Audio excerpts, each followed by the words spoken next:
I'm Sam Fleming with Fleming Roofing and Restoration. Our motto at Fleming Roofing is we show up. Our goal at Fleming Roofing is to provide the reliable customer service that you deserve, and we have the resources to meet all of your roofing needs: residential, commercial, industrial, replacement or repairs. We are manufacturer certified for roof coatings, single-ply membranes, and asphalt shingles. Whenever you need a roofing professional you can count on, call Fleming Roofing and Restoration. We are committed to finding the solution that meets your needs. We don't have quotas or heavy-handed sales tactics. Fleming Roofing, we have expert experience. We show up. Free estimates, residential, commercial, industrial, replacement or repairs. Check us out at FlemingHSV.com. FlemingHSV.com. When you need a quick response, it's Fleming Roofing and Restoration. We show up. The Blitz has been called. Welcome to the evolution of sports radio. You see, in this industry, just like in life, everything evolves. Call 256-576-4977 to make your audible for the Blitz. Batman is playing Galaga. Thought we wouldn't notice, but we did. It's the Afternoon Blitz. Here are your hosts, Captain Cool and the Bandi Man.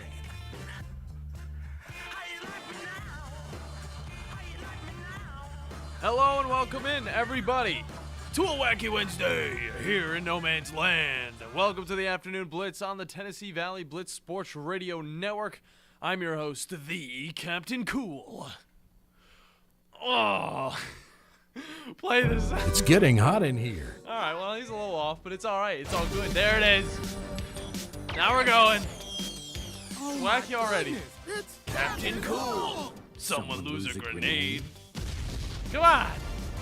I start out strong, okay? I'm inspired by the Tom, all right? Because this morning, I mean, the way he started his show, I mean, he gets right into it. I was like, wow. Like, well, okay, what did this guy just have to eat for his breakfast? I don't even know what he's doing now. But either way, he came into it very hype, and I was just like, okay, well, I see why I got my like hypeness from when I start off the show. You know, I gotta match that. And I was about to just play his intro, so I wouldn't even have to do anything. But you know what? Either way, you guys can find us online at theblitzsportsradio.com. You can find us on Facebook at The Blitz Sports Radio and on Twitter at @TheBlitz_sports. And while you're at it, follow us on Twitch and YouTube at WZZN TV, where you get to see me in my pink little raincoat, because you know it do be raining a lot here in Huntsville, Alabama, and it's just been nonstop. It's been nonstop, and you know what? That's gonna get in the way of a lot of plans I have tonight, because I'm planning on going outdoor ice skating. Okay, it's the best thing ever, other than indoor ice skating, because they're usually a lot bigger facilities, so I can actually pick up the speed. But still, I want the rain to die down so I can have a good little night. But if you want to join in on any of the conversations today, call us at 256-576-4977. And this first hour is presented by Fleming Roofing and Restoration, the guys you need to talk to about all of your roofing needs. Have roofing problems? Look them up online and fill out your free quote today. Remember, Fleming always shows up. You're live hanging with the chillest crew in sports radio in the booth. Both of them, actually, keeping the show running. Keeping us on the air. Keeping the hype train rolling. The one and only Bandi Man Bailey Lowry. How is it going, Captain Cool? It's going pretty good. On a Wacky Wednesday. It's going pretty good. I'm in a lot of pain, all right? You know how my wisdom teeth do be coming in every once in a while. You advise me to take these things out, and I'm just like, I ain't going to do it. I'm a man. Just get them out at this point. Nah, be a man. Just leave them in, go through the pain. But yeah, I mean, also, you know, helping out back there is the one Chad. And he was just doing a great job with the Tom Abraham show. Now he's out of here. See you, Chad. It's good to have him back here in studio. But we're going to have a good little episode of the Afternoon Blitz today. We got a lot to get into, a lot of hype talk. Hopefully I can get through everything without my teeth literally just knocking me out because of pain. Nobody has any ibuprofen in the studio, and that is probably the worst part. And you know what? It's all my fault because I usually have some in my car for this reason alone. But Bandi, how are you doing on this rainy, wacky Wednesday? It's been good. You know, I've had a pretty chill day. I mean, I've actually been feeling a little bit under the weather lately, but I think that's just due to the crazy weather we've been having just overall. Yeah, that's kind of how it is. I mean, it is December 7th. Yeah. And it's 70 degrees outside. It's a little weird. I I should not be able to wear shorts and a polo. I know. Like, just in December. Yeah, exactly. I had to rip off my jacket earlier when I hopped in my car. I was like, why is it so warm? It's just warm and humid and just kind of sticky, and it's uncomfortable out, but it looks cool. It looks cool. It just feels gross. Yeah. Overall. Yeah. If I were you, I'd probably, like, especially if it's still raining during the weekend, you know what I'd do, okay? We did watch JoJo's the other day. I wouldn't watch JoJo's again. I mean, maybe if you wanted to. But I would open up that little curtain so you just see the rain just trickling down. That would be such a little vibe, dude. Just like binge watch a few shows, get caught up, watch some sports. Well, I actually got a challenge from one of my friends. I mean, I definitely got some basketball to watch because the Lakers have actually been playing pretty well. Okay. But now they're about to go into a pretty good Raptors game without LeBron or AD. Ooh. But I got challenged by one of my friends though. If I beat his favorite game, then he's got to play mine. Okay. So if I beat Sonic Adventure 2, he's got to play Kingdom Hearts 2. Oh, jeez. How are you going to play Sonic Adventure 2? What is that even on? Steam. It's on Steam? There's a Steam port, yeah. Oh, okay. That's sweet. All right. Good for Steam, I guess. In full HD. Wasn't it like on the Dreamcast? Is that what it came out on? Dreamcast, GameCube, like it's a classic. Okay. Well, if it's on GameCube, I mean, a lot more people have the GameCube than the Dreamcast. But it's a good game. On Steam. If it's on Steam. What does he have to play if you beat that one? Kingdom Hearts 2. Okay. Those are two long treks, I feel like. I feel like Kingdom Hearts might not be that fair because that game. How long is that game? I mean, it's really not that long. Oh. It can be on your first playthrough, getting used to everything. But I mean, I can speedrun that game in like under 2 hours. Well, I mean, you're the Bandi man. I don't know, maybe under 2 hours. I think that's generous. I don't even know what the world record is. Oh, jeez. Either way. I mean, if I'm just speeding through it, like I can definitely do it in like a day. Okay. All right. Hey, I might challenge you to do that, and if you don't do it, I'm gonna give you 3 games to play that you will hate to play because I hated to play them as well. I'm not gonna tell you. I'm not gonna tell you what they are. Sonic 06. That would be one of them, yes. That would definitely be one of them. But either way, like we were talking about, we have a huge show to get into. We got a lot to talk about. A lot of good stuff in the sporting world and some interesting stuff going on in the XFL, which I'll have to throw out to you. It's pretty much breaking news. I feel like I mean, maybe it's already been announced, you know. Maybe people already know about it, but I didn't know about it. And I feel like once I see stuff, you know, I see it sooner than a lot of other people, you know, because I feel like it's our job, Bandi. Okay, it's our job to find stuff very quick. But today is December 7th, 2022, and here's what you need to know in the Blitz today on this Wacky Wednesday. The XFL has announced that they will be partnering with Under Armour to do their uniforms when they come back February 2023. So that'll be cool. We get to see all the cool combinations that Under Armour will throw at them. I don't even know who they were going with last time the XFL was around because I don't see any branding on the teams. I don't see nothing at all. Either way, yeah, check that for me. But I know that the what was it? What was that one with the Birmingham Iron and stuff? Was it crap, I forgot it. Either way, I know that league was a starter, you know, that was like running the uniforms. I don't exactly remember what was going on in the USFL that was going down. It's the Alliance. That's the league that Birmingham Iron was in, but I don't know who was what was going on in the USFL. Either way, moving on. Let's start with some frickin' baseball, shall we? Because the New York frickin' Yankees made it happen and signed all-star bomb machine Aaron Judge to an all-star contract. I'm excited for this. I remember I heard Tom yell out in his, he was like, yes! I was like, oh, what's he talking about? And then I looked down the group chat. It was like, go Yankees, go Yankees. I was like, all right, I'm going back to bed. And then I woke up again. I was like, well, no, I didn't even go back to bed. I was like, oh, maybe, you know, something big happened. Maybe Aaron Judge is on this team. So I checked it. I saw this monstrous contract that's going down, which I will go into more depth during the cool segment. But it is going to span across 9 years. Man's on the team for a long time, and I mean he's going to be making an average of $40 million a year, so you guys can kind of do the math. But either way, the 30-year-old outfielder is ready to play, and you know what? He had other options. I'll say that. He did. He had other options. Wasn't the Giants one of them? The Giants was the biggest one that he maybe have gone to because they gave him that they gave him the $360 million contract, or they were trying to.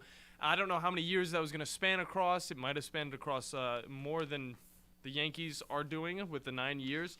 And then also, allegedly, the Padres were also trying to get into that little bit of Aaron Judge. The Padres? Okay. Yeah. That surprises me. Yeah, that didn't happen, obviously, because now he's on the Yankees yet again.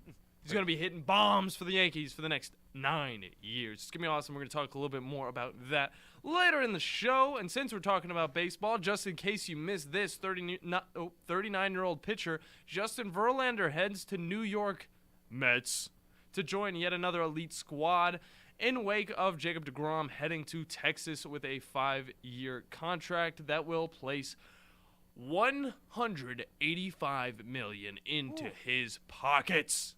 Big money. Yeah. He may need some bigger pockets, I'll say that. But Verlander's contract is only 2 years. However, he himself will be making $86.6 million. 2 years? Play some baseball? Get almost, $90 million? I'm all down for that. Yeah. That sounds pretty good to me. Teach your kids to be pitchers, moms and dads out there. I wish, I couldn't do it. Bandi, how fast can you throw a ball? How fast can I throw the ball? What's the fastest you can pitch? I want to be generous and say I'm like 60, maybe, or like 60 or 70. We're going to have you on the speed pitch at the Trash Pandas. Please do, because I don't know. Because the last time I tried to do it, it was pouring down rain. Oh, okay. So I think that was a handicap. Yeah. I think the fastest I've pitched one was like 68, and I think my arm was... And that was after some training, okay? Because when I worked at the Trash Pandas, they put me on the speed pitch every once in a while. I didn't like it too much. A lot of people liked it because it was like a day off. But to me, it just reminded me of Burger King work where you just have to deal with people nonstop. Whereas my usual job was literally just entertaining the crowd and the masses and then running in a mascot costume. So that was 10 times better than doing the speed pitch stuff. But I will say I did get some training with my arm. It did a little to help me for the Pinky Out Gang baseball game. But I still feel it to this day. My rotator cuff is a little, you know what I'm saying? Not all there? No, not all there. Kind of like me myself. But either way, we're moving on to some NFL. Because the Rams quickly claimed one Mr. Baker Mayfield. Why not? A little after the show yesterday. And all I got to say is, he must be better than Bryce Perkins, right? He must be better than Bryce Perkins. I thought Bryce Perkins was pretty good in preseason play. But I got to say, seeing Bryce Perkins play a little bit, and I'm not even talking about the actual second string Wolford because he's injured too. Yep. But Bryce Perkins, third string quarterback, and he looked good in preseason. But whenever he had to actually go up against the big boy starters, he has not looked the best. So Baker Mayfield, short man with the big hands, he's going there, and he's gonna have some fun. He's actually gonna be number 17, so that's gonna throw me off a little bit. That's gonna throw me off a lot, actually. I saw that on a Baker Mayfield fan page, which I didn't know existed. There's a Baker Mayfield fan page? There's a few, but I saw it on this one, and it showed him in his number 17, and then I clicked on the profile, and then I saw another picture, at the actual profile picture for that fan page. It showed him in the Rams jersey, but with the number 6, so I was just like, okay, well, why don't you just change it to 17? Like, what's going on here? You guys are just throwing me through a loop. Either way, but the Rams are at death's door this season with a 3-9 record. A win tomorrow against the Raiders would help them stay in the playoffs for a little bit longer, but a Seahawks win or tie this week against the Giants would inevitably end the Rams' postseason chances. Now, the only other previous Super Bowl team to exit the playoff race this early into the season is the 1999 Broncos. Ooh. So yeah, it's been a minute since that's happened, and this team's just looked like a total just shell of what they looked like last year. They went to the Super Bowl, they beat the Bengals, they were truly a magnificent team. Sorry, I get a little irritated right there. It's the beginning of the show, guys. I'm trying to keep it rolling for you, but yeah, I gotta say, Rams, one of the worst teams in the league. Okay, they're holding on for dear life. It's truly shocking, though, just how much one season really turned around this team. Yeah, it really did. And that's just what happens when you put all your biscuits in one basket, Super Bowl contenders to not even in the talk, not even thought about. Yeah, to not even talk. You couldn't even really call them a dumpster fire because, the only thing that's going wrong with them this season, well, they have had a lot of injuries. But either way, they just haven't looked good, either with Matthew Stafford or without him. And, after they lost Cooper Kupp. Yep. They threw in the towel there, but either way, they're going to be going up against the Raiders, and that should be a good-bad matchup right there. You know what I'm saying? Good-bad matchup. That's Thursday Night Football for you. Either way, and a team that we all know may have picked Mayfield. Either way, they got somebody else on the team. In the form of the 49ers picking up Josh Johnson. Okay. Yeah, to back up Brock Purdy. Now, Johnson is 1-5 as a starter, while Baker is 30-35. So I'm thinking you got a placeholder, I guess. You got something to sit and look good on the sidelines. But either way, Brock Purdy's taking the 49ers to the Super Bowl. So all Johnson really needs to do is sit back and enjoy the ride. He's gonna get himself a little ring. I'll tell you that. Brock Purdy for life, guys. Woo! All right. I hype that up, and then the next time those guys get on the field, they either get injured. It's gonna be bad. Or they just get destroyed. That's just the luck of the Captain Cool right there. moving on. I know we're all looking forward to a possible return for Mr. Odell Beckham Jr. And Jerry Jones and the Cowboys were too, but after his 2-day visit, Monday and Tuesday, Jerry Jones seemed a little less ambitious when talking on OBJ in an interview on 105. Oh, sorry, I almost said 104.5. 105.3, The Fan in Dallas. Quote, "Well, I'm not confident at all." Just going right into it. Johnson said when he was asked he would be confident about Beckham's condition despite not seeing him work out, quote, "That's the issue.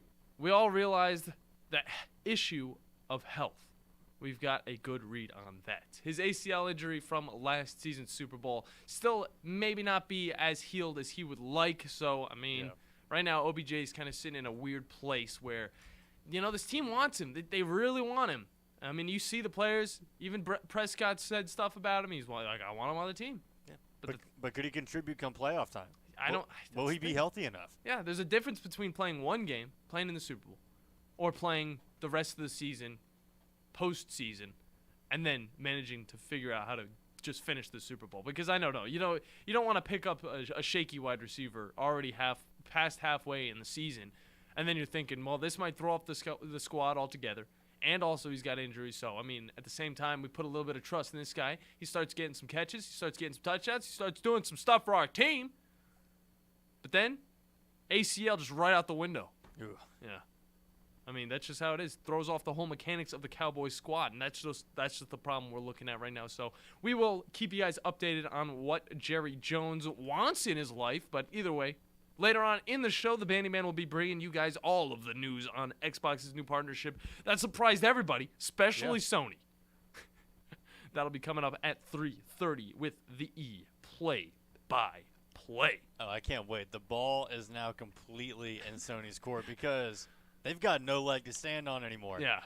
No. This is a deal that has now proven to be good for the overall landscape of gaming, and now they've got nothing to stand on anymore. Yeah, I think it's hilarious. They're like, oh, I guess, if Sony doesn't like us right now, I guess we'll just make the bestest of friends with everybody else.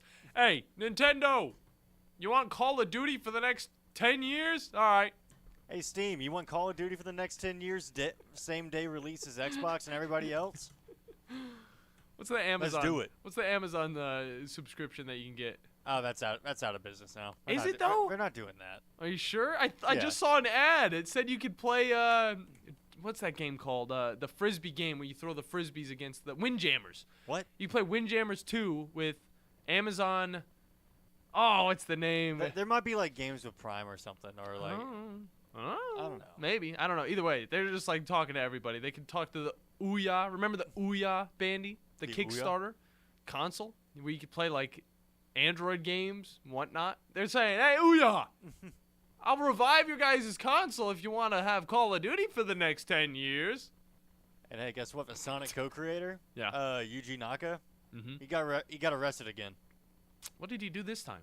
You'll find out in the play-by-play. Oh, I look forward to that. Good job setting me up right there. But yeah, we got a great show to get into. I'll be talking a little bit more about the New York Yankees' new signee, a.k.a. Aaron Bomb Jones. And I'll also be getting a little into a movie that is coming out very soon. Now, let me tell you, Manny, we've talked about some funny movies. We've talked about Cocaine Bear. Awesome. Looks stupid, but in a funny way. Well, I mean, it sounds stupid, but it looks awesome. Yeah. That's the thing, okay? Then we've also looked into a little bit of Violent Night with Hopper from, what is it? What's that show called? Stranger Things. Yeah. Which also looks great. I'm definitely going to go watch that. We talked about a little bit of A Christmas Story Christmas, which I still have yet to watch. I really need to watch it. Really need to get me into that awesome vibe. And we also talked about Pooh, Blood, and Honey, or whatever that movie's called. All look very interesting. Pooh was the one that was like, okay, this looks a little wonky. Yeah, no, it's like every time something new goes into the public domain, it's like, oh, we can finally use it. Yeah. Horror movie. Do it. Every time. Why not? Why not Pooh Bear? Throw him in there. Hey, SpongeBob? 17 years later, I don't know whenever SpongeBob's going to end and when it's going to just be out of Nickelodeon's hands. But either way, that would be awesome seeing SpongeBob going around sucking people up into his sponge. What? That's the concept of these things, okay? But we got another Christmas movie I want to get into, and I'll tell you guys all about that. And maybe you guys can guess who's acting in it or what these guys have acted in other than this movie, because I could not tell you, okay?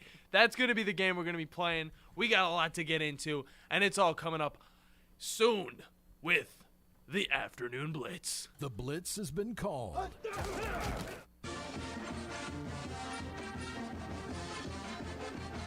From the University of Alabama, this is Crimson Tide Today. It's a daily update on Bama sports, and it's brought to you by Conecuh Sausage, a true Southern flavor since 1947, and the official smoked sausage of the Crimson Tide. Visit online at ConecuhSausage.com. Hello again, everybody. I'm Roger Hoover. Alabama men's basketball head coach Nate Oates joined us on Monday's Hey Coach, presented by Alpha Insurance, giving thoughts on the SEC Freshman of the Week, Noah Clowning. Yeah, I mean, he does all the little stuff. He rebounds it really well. You know, he's one of those guys, Pee Wee was talking about tipping the ball back out. He does a great job getting his hands on balls.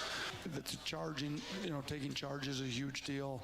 But, he's got some length where, we switch him a lot, and he gets deflections, on guards. I think, he's really good for us defensively. So I could see him, he's not quite a Herb Jones yet on defense. He probably can't guard guards quite like Herb did, but he's got that length and athleticism, reaction time. He's got quickness off the ground. And he's willing to put his nose in there and make some tough plays like Herb was. I'll have more in a moment. Conecuh Sausage is an Alabama tradition and a fan favorite. Made fresh in Evergreen, Alabama since 1947, Conecuh Sausage is the best tasting hickory smoked sausage you'll ever put in your mouth. Always great for breakfast, Conecuh Sausage is now a tailgate grilling favorite. Pick up some today where you buy groceries. Conecuh Sausage, the official smoked sausage of the Crimson Tide. Here's more from Coach Oates. We've got, right after Houston, we've got Memphis. We needed all the students to plan on coming out to the Memphis game, especially the local ones, because finals week this week, a lot of the out-of-state kids will probably leave. So we need to try to get as many as we can there for the Memphis game. We got Houston, Memphis, then Gonzaga up in Birmingham. So we got a tough three-game stretch here coming up. Crimson Tide Today is brought to you by Conecuh Sausage. Crimson Tide Today is a production of the Crimson Tide Sports Network from Learfield.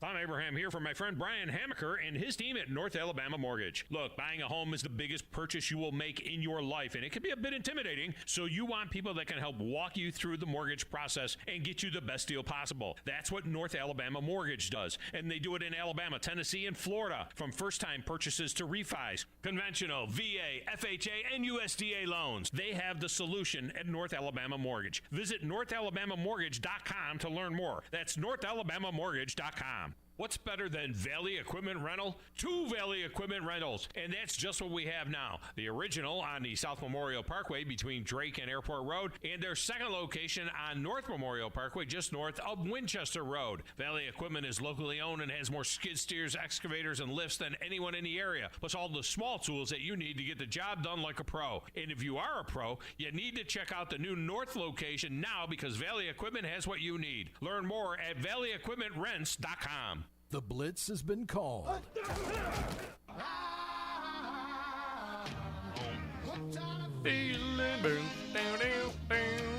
I'm high on believing. Welcome back, everybody, to a new segment. It's the cool segment, of course it is. There's the song. It just came back. I'm Captain Cool alongside the Bandi Man. Welcome back to the Afternoon Blitz on the Tennessee Valley Blitz Sports Radio Network.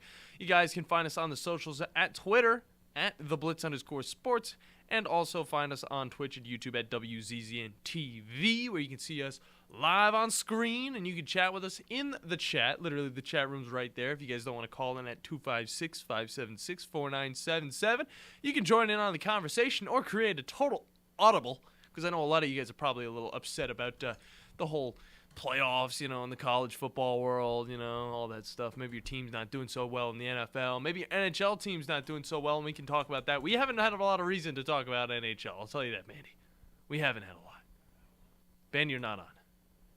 Either way, I know we have a lot of basketball stuff where we'll get into later on in the show, but other than that, I mean, I just don't know. I mean, there's really anything you guys could talk about. We can also talk about video games. That's just how it is, okay? We're in that prime age period where we're like, yeah, we're adults, dude. We play video games. We're cool about it, though. I mean, we're not we're not crazy about it. I mean, I don't know why. I'm a nerd. Yeah, I don't know why you been. See, that's the thing. That is how you be cool. See, there's a difference. It's like I can talk basketball and a little bit of NFL football, mainly college, but like at my core, I'm a nerd. Oh, of course. And I mean, see, this is fun. I know, and nobody's gonna judge you for that. I mean, some people probably would, but you know what? How to be cool about this stuff, how to be like truly yourself. Being truly yourself is just all it is, okay? If you guys want to be cool, be yourself. And I know this is very just cliche, very lame of me to say. You know, the guy that, you know, calls himself Captain Cool, it wasn't me that called myself Captain Cool in the first place, guys. By the way, my nieces called me that in the first place. All right, don't get the wrong idea. I'm not self-proclaiming myself as Captain Cool, all right? It's already been a thing. But I've learned throughout my years, okay, going through, you know, high school as a little bit of an oddball, obviously elementary school as being like a little bit of a class clown and whatnot, I've learned that just truly being yourself and not really caring what other people think about you is the way to go, okay? Yeah. Because, I mean, I'll talk about anime nonstop, and I'll know whenever I'm getting a little too much, all right? I love that stuff, okay? But being able to accept that you are a nerd or a geek or like a weeb in some people's eyes, who cares? You're doing what you want to do. I mean, you're living life. That's the best part about it, guys. Might be sounding a little bit too much like my dad right now, except for the opposite. He's the one that does call me a nerd. I think that's what actually like got me into, you know, realizing, you know, if I don't care what my dad says about me, I shouldn't care what anybody else says about me. So he's actually helped me out a lot in my life. So, I mean, let's go. I have a great time. Let's hop into some sports, okay? Because we're not going to talk about anime. We're not going to talk about video games. We're going to push that until the later part of the show. Because that's what we do. If you guys are interested in the e-play-by-play, we usually do it around 3:30. That's just how it is. If you guys ever just jump in and you're like, where are the games at? It's going to be later on in the show. I'm looking at you, Tom. But yeah, let's start with the coolest story of all, okay? And that's the Judge and his return to the New York Yankees. Yes, that's right. The bomb god of baseball is back in New York and sitting nicely, okay, on his throne of money as he received a hefty contract keeping him on the team for the next 9 years for $360 million. That's a lot of money. That's a lot of money, okay? Every single time I see these big contracts, I'm like, holy crap, you know? Like, that's a lot of money. And then I'll see that he's averaging around over $40 million a year. Dude, Bandi, I'll tell you this, okay? $40 million a year, I can tell you, many people don't even see over $1 million in their lifetime. I'm starting to think I probably should have been a baseball player. I'm starting to think that I should have dedicated myself to being a football player or a baseball player because these contracts are getting ridiculous, okay? Baseball players, of course, will get paid a little bit more. I will say that, all right? And obviously, you don't have to really worry about the concussions that come with being a football player that just would happen. One random hit. In baseball, you know, you get hit by a ball every once in a while. You might slide wrong. You might, you know, have Tommy John surgery if you throw your arm out a little wrong. But other than that, guys, I mean, Justin Verlander's going to be making plenty of money to take care of all the surgeries he needs, and he could still be sitting pretty for the rest of his life. A lot of the reasons why these people make so much money, and you see NFL players, you see baseball players just be totally wasting it away, and then after their baseball career, they've got zero. It's because they get in these lifestyles where they're just like, oh, well, I mean, I got to live the highfalutin lifestyle. You don't need 17 cars. You don't need 17 Bugattis. You don't need 3 yachts. You don't need a personal plane. If you're smart with your money, dude, these baseball players, they could play 2 years in baseball league. They could ride that stuff out for the rest of their lives. $40 million a year. Okay, Aaron Judge. He joins a select few people in the league making $40 million plus, joining Matt Scherzer and Justin Verlander, okay? Achieving this wasn't easy, though, okay? Because he declined a 7-year contract back in March during the whole, spring training, all that stuff. Okay? Yeah. Big story there, okay? And it would have gave him $146.5 million less, all right? So he proves that, his worth is definitely there because, 62 home runs on the season. After, declining this contract, we don't know what's going to happen with Aaron Jones. He declines his contract. Then he goes on, he's like, I'll show you guys what I can do. I'll show you my worth. I'll show you why I deserve more money. And maybe they didn't need to give him all this money, and I know, other people have been talking about this a little bit. It's the biggest story of the day. But, he went off, hit 62 home runs on the season, all right? Never before seen in the AL, all right? Never before seen off of steroids. I could say that, okay? Being one of the best players in the league, and he just barely missed out on the Triple Crown, I mean, the Giants were pursuing him, all right? They were pursuing this home run maniac with a similar contract, but Judge simply wanted to be a Yankee and would gladly stay if the money was right. And you know what, Bandy, I think the money's right. I think the money's right. I think the money's right. For that much, what is it like? Pretty much, aren't like these baseball contracts guaranteed money as well? I believe so. I have no idea. Yeah, I mean, $40 million guaranteed for 9 years. Either way, you're chilling. I mean, each year you're getting another $40 million. I mean, that's just nonstop. I don't know what you're gonna do with that money, Bandy. I know I've asked this before. I want to know if your opinion has changed or what your thought process has changed. What would you do if you had $40 million right now? I mean, I don't think I'd actually really change anything now that I think about it. Really? It'd just be that always comforting thought where it's like, you know what? I don't have to check my account. Yeah. I can just get this. You just get it. Yeah. Yeah. Throw all the rest of it. 'Cause I think if I just do that, there's no way I could go through that much money in 9 years. Yeah. I don't think so. That's insane. Just $40 million. If you gave me $40 million for 9 years, I wouldn't have to do anything. I mean, I can't wrap my head around that kind of money. I'd focus solely on I love this job, but I'd focus solely on my passion, and that's creating content for people that entertains them. Kind of like this, okay? I have a great time doing this, okay? But at the same time, dude, I'd do all I can on the YouTube front because, you know, I'm a YouTuber. That's a little lame to talk about, but I want to be a YouTuber. That's something I want to do. But either way, $40 million. First thing I'd do, I'd get an apartment in Huntsville. I'd have to. My dad he'd be like, what are you doing? How do you not have an apartment yet? I'd get a nice-looking apartment. I'd actually, you know what? I'd get an apartment right next to you. Okay. In that building, because I really like that building. I'd get 2 bedrooms, though.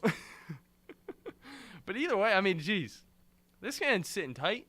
And he's making me happy because, I mean, being on the Yankees, I mean, it's just one of those things. It makes us sit a little bit more comfortable, okay? We got a good squad, but having Aaron Judge, this guy, he has that mentality. If he brings it to your team, you guys are going to be sitting pretty. Yeah. And now, I'm not saying you guys aren't going to be sitting purdy like Brock Purdy. You're going to be sitting pretty nicely, okay? It really was a case of denying that first contract. And then it's like, all right, you know what? I'm going to just go out and show you that I'm worth more money than you're giving me. And I think that's the coolest thing about it all is he went out and had the best season of his career. Yeah, it's like I'm gonna put my money where my mouth is and just show you that I'm worth more than you're offering me. And yep, he did. Yeah. Hopefully the Yankees will be able to add a little bit more depth to this team outside of Aaron Judge, okay? And maybe they can finally reach a World Series and retain the greatness that the franchise once had in the past, okay? Many times in the past, honestly. I mean, you don't go and win 27 World Series and just, look back. Oh, it was only one luck. It was just a little bit of luck. No. Okay. This team is just, in the past, it's been unreal how good the Yankees have been. As of late, you know, they haven't won one since 2009. As of late, they haven't been the best. They've gone to the, playoffs plenty of times. That's like the norm now for the Yankees. They just can't get past those tough teams. Detroit Tigers, back in 2015, they couldn't get past them. Now it's been the Astros. The Astros have had their number for the last several years. But I'm hoping maybe Aaron Judge, getting this 9-year contract. I think Tom's going to be 70 by the end of this thing. Holy crap. Really puts things into perspective. I don't know if I was supposed to say that. I think he probably already said that on his show. Either way, he's very transparent about, him and the family. That's why most people already knew who I was because of him talking about the many stories that I've been a part of. But Bandy, we got a Christmas movie coming out. Christmas movie coming out? Yeah, we got a Christmas movie coming out. Let me. This is the intro. I'm gonna play the intro of the Christmas theme real quick. It's getting hot. Oh, okay, yeah, you can do that. I totally forgot about that, honestly. Yeah, you can do that. Well, I mean, hey, you set it up well. You set it up well. So it's time to cool down with Chad, I see Captain your Cool. confusion on the stream. You're fine over there. You did a great job. That was my fault. I totally forgot about my opening. You didn't do that a good bit. Could you just go straight into your stories all right, this is what we're talking about. I'm like, this is your segment. Well, I was going to set it up a We little have a more. whole intro layered for you. He's turning it up. Okay, that's the first time I totally forgot about my intro and I went right into the stories. Okay, I'll say that, all right? This was the intro I was going to play. Bandy, you might know it. I don't think anybody else will. What is... I do not know this. You don't know that? The fate, it's like the fake Christmas thing where Saber's doing the little circles in the Christmas outfit. I haven't seen that. How are you a part of the anime community? Can you see this from here? Okay, yes, I can see it from there. I haven't seen that. You don't know what this is? No, I do not. Sheesh. Every single year, this song's just nonstop. Because the only thing I know about Fate is just watching Fate Zero and the stuff I've seen from Melty Blood. Okay. I didn't know if you've watched a lot of Fate or not, so there you go. I haven't watched Fate either, so I mean, I've tried to get into it. It's just such a very complicated timeline. Couldn't even tell you. But I can't tell you either.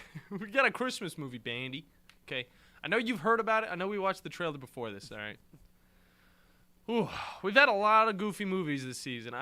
This year, sorry. I have no idea where all these things are coming from. I feel like a lot of these companies, you know, they lost the license to these characters a long time ago, but I don't know why they're coming out now. Like, what's the point? Is it because it's 2022? Is it just a new world? I mean, it's like, hey, we're in the public domain now. We can do whatever we want with these characters. So, jeez, why not make a movie? And then they just throw out Cocaine Bear. Like, why? Like, what's the point? Where's the correlation to any of this? Where did this story come from? Because I know, first off, Cocaine Bear is gonna have it has like based kind of on a real story or something like that. It has that as the tagline, like based loosely on a true story. Does a bear actually get into cocaine? You look that up for me. But we've had Cocaine Bear, we've had Violent Night, which is, I don't know if, I think it's out. Yeah, it's out. Pooh, Blood and Honey, and now we have a special Christmas movie that would get everyone in the Christmas spirit. Bandi, how true is Cocaine Bear, real quick? Because I don't know if I can get into this real quick. I mean, it's a real story, but it's not like murderous. It's not like really murderous. Okay, so but this happened in the 80s. Sounds about right. That's when cocaine was on the rise. December 1985, a 175-pound black bear apparently died of an overdose of cocaine after discovering a batch of the drug. The Georgia Bureau of Investigation said today, this is in December 22nd, 1985. Let's see, the cocaine was apparently dropped from a plane piloted by Andrew Thornton, a convicted drug smuggler who died September 11th in Knoxville, Tennessee, because he was carrying too heavy a load while parachuting. Oh. So he was still carrying some cocaine while he was parachuting. So yeah, he was smuggling it. I can't say that for some reason. Smuggling it in a plane, and then realized he was caught. Tried to parachute off the plane with the cocaine. Failed that somehow, and then he's probably on cocaine. Dropped it, and then a bear. I mean, I guess a bear got a hold of it. So, was he about to get caught, or was the cocaine too heavy for his plane? I mean, it looked like he was already on the Georgia Bureau of Investigation's radar, probably. They already knew who he was, so I imagine they was probably tracking the plane, and it's like, well, I gotta get out of the plane. Jeez. Tried to take it with him, and it was too heavy, and he died. I'm just upset that now I know that the bear dies at the end of the movie. Yeah. He's got to overdose. It's kind of written. Well, he never went on a rampage to begin with. It's true. But still, I mean, if he doesn't die of an overdose, then I'll be like, this movie's so just fake. So fake. Not true to the original at all. It's like fake news, dude. Get out of my face. I'll leave and I'll take the money with me that I spent to go and see it. If it's in theaters. I don't even know where it's at theaters. I feel like it's in select theaters. I don't think I'm going to see it at my my local little theater, my little theater on the square. All right? Hey, you might. That would be hilarious. You might see this one, too. Well, we'll get into it. I don't think I'll see this one. Bandi, I don't think I'll see this one that we're about to get into. But I can just imagine now me pulling up past the square, okay, and I see on the old-fashioned, like, movie sign, it says Cocaine Bear, and then under it says, I don't know, My Little Pony Christmas Special or something like that. I have no idea. One? The mean. We haven't even talked about it yet, all right? But yes, okay, fine. Okay, I've been stalling a little too long, all right? But this movie should get everybody in the Christmas spirit. And that's the Grinch-inspired movie called The Mean One. Yes, thank you, Bandi.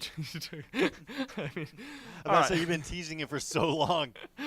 All right. You teased it for so long, we were talking about a whole different movie. Well, I wanted to focus on Cocaine Bear just a little bit because I feel like we didn't really get the down low on that movie, all right? We talked about it briefly, okay? But nice, you know, we get a new Grinch. Very good. We had a Grinch a few years ago in the cartoon. I forgot what the name was. I think it was just called The Grinch. Let's take a look at the description of the movie, all right? Let me get my movie voice on. In a world... No, I'm joking.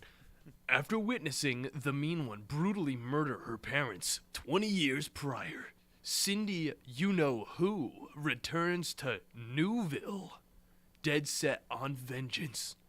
Will she find a way to defeat the mean one in time to save Christmas? Probably not. Man will be in TV for years to come. Okay, so you're not going to kill the Grinch. They didn't say the Grinch's name once during this, okay? They just call him the mean one. They call him the mean one. So I'm thinking, like, is the name still taken by something? Is it still licensed? I think the Grinch is... I think that's still under, like, trademark or something, like the actual Grinch character. Huh. But maybe not the... But I think it's based off kind of like a folktale. Or I could believe that. Or something along those lines, so maybe they can use that. Either way. Maybe the Grinch character version, like the cartoon one that we all know, like they can't use. Yeah. Or the Jim Carrey one. Yeah, he's just a green man dressed in, Santa's clothing, okay? Just kind of look like a green Krampus to me. So I gotta say, the concept of the movie, kind of cool. I don't know who the hell Cindy you-know-who is. Cindy Lou Who? It's Cindy Lou Who. It's not Cindy you-know-who. I know it's a parody movie. Yeah. Cindy Lou Who with a gun. She does. That's the whole movie. All right, I will say, guys. All right, good concept for a movie. Me and Bandi have already seen the trailer. We're gonna tell you guys a little bit about it, but I want to talk about some of these guys in the movie, and if you guys can recognize any of these guys' names, let me know, because I have no idea. Okay, we have Cindy you-know-who as Christine or Crystal Martin. I looked at her other movies that she's been in. She was in like a fan-made Powerpuff Girls movie, and it looked terrible. Okay, I'm so confused. I'm seeing a David Thornton. Yeah. And also a David Howard Thornton. I think they're two different people. What? Yeah, I don't. David Thornton. David Howard Thornton is the mean one himself. Okay. Let's see. I don't know what movies he's in. He looks a little bit more popular. He's in Terrifier. Okay, yeah, I've actually seen the first Terrifier movie. That one was actually pretty good. Huh. Oh, he's also in a Studio Ghibli film. Really? Yeah, he's in Miss Hakusai. Oh, actually, I hadn't seen that. Neither have I. I didn't know that. That's pretty cool. I gotta say, I'll give it to him. He's also in the Exiggeries. I don't know that freaking name. I don't know. I don't care. Okay, then we got David Thornton. He's an older man. Could be related. He looks like he could be related. I'm gonna check his movies. He's in Home Alone 3. Home Alone 3? There you go. Oh, the worst one. I was like, oh, he's in Home Alone. Oh, 3. He's also in John Q, which came out in 2002. He's in, Office Killer. He was in The Notebook? Is he? I'm seeing it on here. David Thornton movies, The Notebook. He's in Hush. He's in Fake. Tell me if you guys know any of these movies. I know Notebook, okay? He's in the Terrifier movie, the first one. Okay. Okay. He's in The Real Blonde. He's in the Naked Brother Band. I remember that, the Naked Brothers Band. I do not remember that. It's a Nickelodeon show. So, yeah, no idea who this guy is. I've never seen him before. Let's look through this cast a little bit more, okay? Rachel Winfrey. Don't know who she is. Flip Cobbler. He's just Lou. That's just his name. And then a child was actually probably paid money to be in this movie. I'll say that. I don't even know her name. Rachel Winfrey. Wait, she was in Top Gun Maverick. Oh. She looks like a secretary. Was she a secretary? Oh, my gosh. Wait, she was in those Saving Shiloh movies I remember watching when I was a kid. I see that. The one about the beagle. Yeah. Now we're talking. She actually's been in some stuff. She's been in Old School. What? Oh, she was in Donnie Darko. That's a good film right there. Not really, but I mean it's a acclaimed film. Not critically acclaimed, but it's acclaimed. And she was in The Grinch Stole Christmas. How the Grinch Stole Christmas. So that's pretty cool. She's got a little bit of background when it comes to the Grinch. Or I mean the mean one. Gosh. I don't know. Are you guys going to even try to look at this? I mean, I don't know. Go take a look at the trailer. Tell me how B-rated it looks. It looks terrible. I'll say that. She has guns that look like candy canes. She's got a shotgun that looks like a candy cane. I mean, IGN's already given it a 4. IGN gave it a 4, guys. Take that with a grain of salt. Because it could be the best movie that everybody's sleeping on.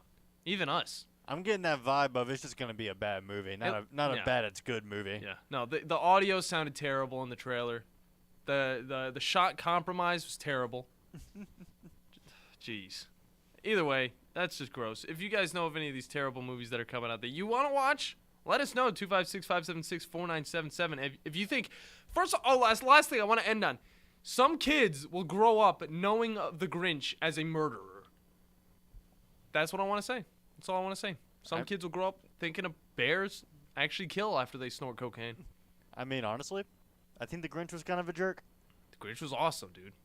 He's kind of a jerk. He was just cool. He's like Rick, you know? He just knows everything. Why? So he's just Everyone's like Rick to you. Dude, if he's a cool character that sees over everybody, okay, because he lives up atop a mountain, all right? He's Rick. I mean, he doesn't care about... He has no cares in the world. If you have no cares in the world and you see past the simple-minded humans, then you're Rick from Rick and Morty. I think over the course of us watching JoJo's too, since you started watching Rick and Morty, Yeah. like you've compared like 6 different characters to Rick. No. I compared the last... Poochie.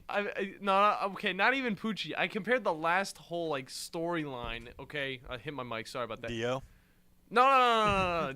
Dio's not Rick. I think just the last thing is so bizarre where it kind of transcends like the character's abilities to where it was like, oh, Rick and Morty. Like that reminds me of Rick and Morty because there's just it's just infinite amounts of characters. Like there's so many different versions of Morty where you can literally just grab another Morty. So it gives you kind of you care a little bit less about the characters because you know they can't really die because there's so many different universes. Or, I mean, you just speed up time so fast that it goes to the next 2022.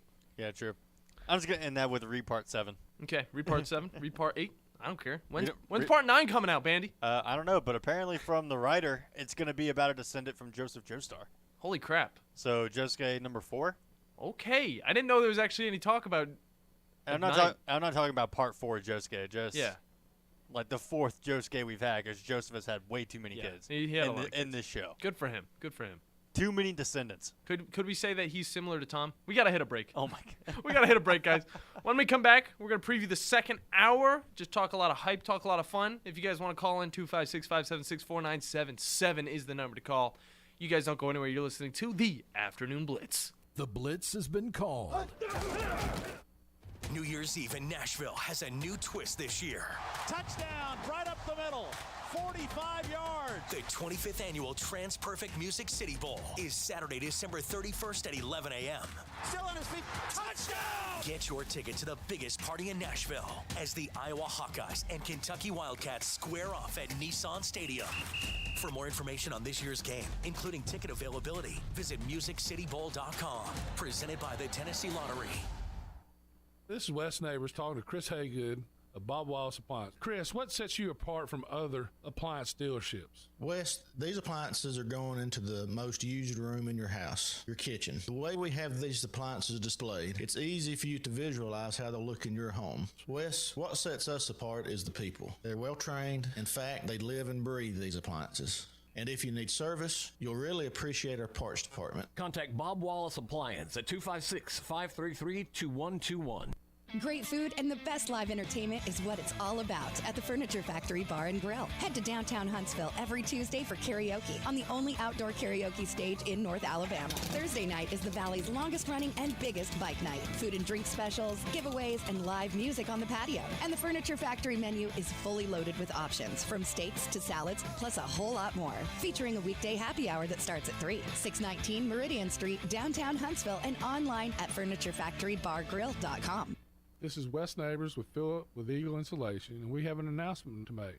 Yes, Wes, we are now Eagle Masonry and Insulation. Still a place to call for your installation needs, but now we offer masonry services. What kind of masonry projects can you handle? Wes, no job is too big, no job is too small. We can do renovations, new construction, outdoor fireplaces, fire pits, brick landscape borders. Well, when you came out to my house, you did both the insulation and masonry at the same time. You guys did rock for me, you did brick for me, and you insulated my house. That's usually done at the same time that you're building a house. Absolutely. It really capitalizes on 2 services you need at the same time, and you can get one company to handle both of those.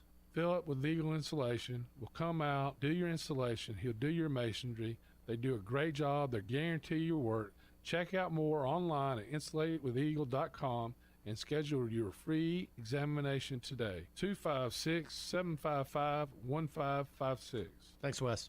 Guys, when we were 20, we never had to worry about spontaneity. And now that we've gotten older, spontaneity has been replaced with pills and injections. We're just trying to keep that intimacy, but it's taken away from spontaneity.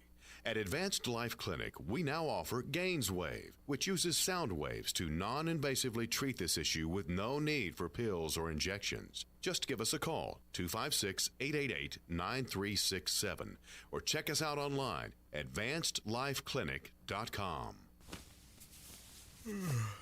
What's the matter, honey? Can't sleep? Ugh, it's this heartburn. At night, it's the worst. Heartburn? Again? Yeah, I'm done with it. I'm going to kick acid with Rolaids. Rolaids Advanced goes to work instantly for powerful relief of your worst heartburn, bloating, and gas. Feeling better? Much better. That was fast. Mm-hmm. Kick acid and gas with Rolaids Advanced. Listen to the wind blow, watch the sun rise. Welcome back, everybody, to a wacky Wednesday here in No Man's Land. Welcome back to the Afternoon Blitz on the Tennessee Valley Blitz Sports Radio Network. I'm your host, Captain Cool, alongside the Bandi man, Bailey Lowry. Yes, sir. And I gotta say, Bandi, my tooth is killing me more than ever, but I don't care. I keep telling you. I keep telling you. I'm a man. I can complain a little bit, but I'm a man. Something's gonna happen, all right? It's either gonna just ruin me, or it's gonna, it's gonna just one day just stop hurting. And I'm just gonna, okay. Because that's what it does. It either, it's hurting for a good minute, like a few days, maybe 3 days at the most, 4 days possibly. But then it's just gone whenever I wake up the next day. But today it was weird because it's I had my daily bacon, egg, and cheese sandwich. Okay. And that's when it started hurting. Either way, I'm not going to complain about it anymore. Bills star linebacker Von Miller is definitely out for the season, okay? He has an ACL injury, and he will not be seeing the field at all for the rest of this season. Hopefully he can get back for next year's play. Hopefully. Because the Bills need him. The Bills do need him. But at the same time, they're sitting 9-3 right now. So they're sitting pretty sturdy, but you can tell that their defense has been struggling a little bit more. And it's unfortunate, but, it's the game of football, so it's just stuff that'll happen. It's sad, though. We were talking highly about Von Miller at the beginning of the season. He was doing great things, and he had a weird haircut. I'll say that, too. A cool haircut, in his own way. Okay, not judging him for having a weird diamond, shaped. I have no idea. But he's out for the season. We got a lot of fun football talk to come up because RJ White from Sportsline.com is going to hop on with us to talk NFL lines in Week 14 and also just look back on Week 13 and what surprised him the most. I can tell you this much. The Browns versus Texans didn't change anything. I feel like it was going to be that score, okay? Whether Deshaun Watson scored touchdowns or not, okay? It was going to be 27-14. It's just how it is. A lot of questions to be asked. A lot of questions to be answered. I'm looking forward to a lot of it. Bandi, are you? I am. Because you got RJ White coming on in the next segment. I'm looking forward to it. And then after RJ, the play-by-play with the Bandi Man. It's all coming up, guys. Don't go anywhere. You're sitting tight with the boys here on the Afternoon Blitz. We'll see you in a little bit.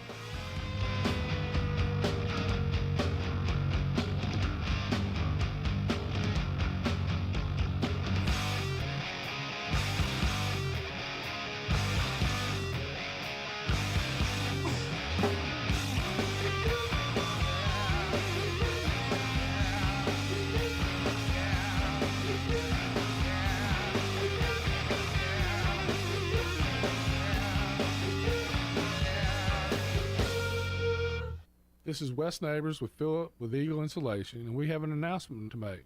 Yes, Wes, we are now Eagle Masonry and Insulation. Still a place to call for your installation needs, but now we offer masonry services. What kind of masonry projects can you handle? Wes, no job is too big, no job is too small. We can do renovations, new construction, outdoor fireplaces, fire pits, brick landscape borders. Well, when you came out to my house, you did both the insulation and masonry at the same time. You guys did rock for me, you did brick for me, and you insulated my house. That's usually done at the same time that you're building a house. Absolutely. It really capitalizes on two services you need at the same time, and you can get one company to handle both of those. Philip with Eagle Insulation will come out, do your installation. He'll do your masonry. They do a great job. They guarantee your work. Check out more online at insulatedwitheagle.com and schedule your free examination today. 256-755-1556. Thanks, Wes. Are you tired of chasing a roofing contractor to show up on time or even show up at all? I'm Sam Fleming with Fleming Roofing and Restoration. Our motto at Fleming Roofing is we show up. Our goal at Fleming Roofing is to provide the reliable customer service that you deserve, and we have the resources to meet all of your roofing needs: residential, commercial, industrial, replacement, or repairs. We are manufacturer certified for roof coatings, single-ply membranes, and asphalt shingles. Whenever you need a roofing professional you can count on, call Fleming Roofing and Restoration. We are committed to finding the solution that meets your needs. We don't have quotas or heavy-handed sales tactics. Fleming Roofing, we have expert experience. We show up. Free estimates, residential, commercial, industrial, replacement, or repairs. Check us out at FlemingHSV.com. FlemingHSV.com. When you need a quick response, it's Fleming Roofing and Restoration. We show up. McCurry Motors is your car and van rental headquarters. You can rent the vehicle you need today. Family in town, sporting event, church function, no matter what your need, McCurry Motors has you covered with a wide selection of cars and vans available for rent. They have 12-passenger Mercedes Sprinter vans, 12-passenger Ford Transit vans, 15-passenger Ford Transit vans, and 15-passenger Chevrolet Express vans. They have 2 locations, Highway 72 in Athens or Max Luther Drive in Huntsville. Okay, Sarah, I'm dropping you at Emily's, and Josh, you're going to soccer, right? Yeah. Yep. Oh, and by the way, when I pick you up, I'll be wearing my short shorts. What? No! Yep, me and my short shorts doing my daddy dance. Your friends will love it. No! Well, I might change my mind if you buckle your seatbelts. Okay, we're buckling up. See, all buckled. Whatever it takes, keep them safe. Never give up until they buckle up. A message from the National Highway Traffic Safety Administration and the Ad Council. Visit safercar.gov/kidsbuckleup for more information. This hour of the Blitz is brought to you by Fleming Roofing and Restoration. Online at FlemingHSV.com. Welcome to the evolution of sports radio. You see, in this industry, just like in life, everything evolves. Call 256-576-4977 to make your audible for the Blitz. That man is playing Galaga. Thought we wouldn't notice, but we did. It's the Afternoon Blitz. Here are your hosts, Captain Cool and the Bandi Man.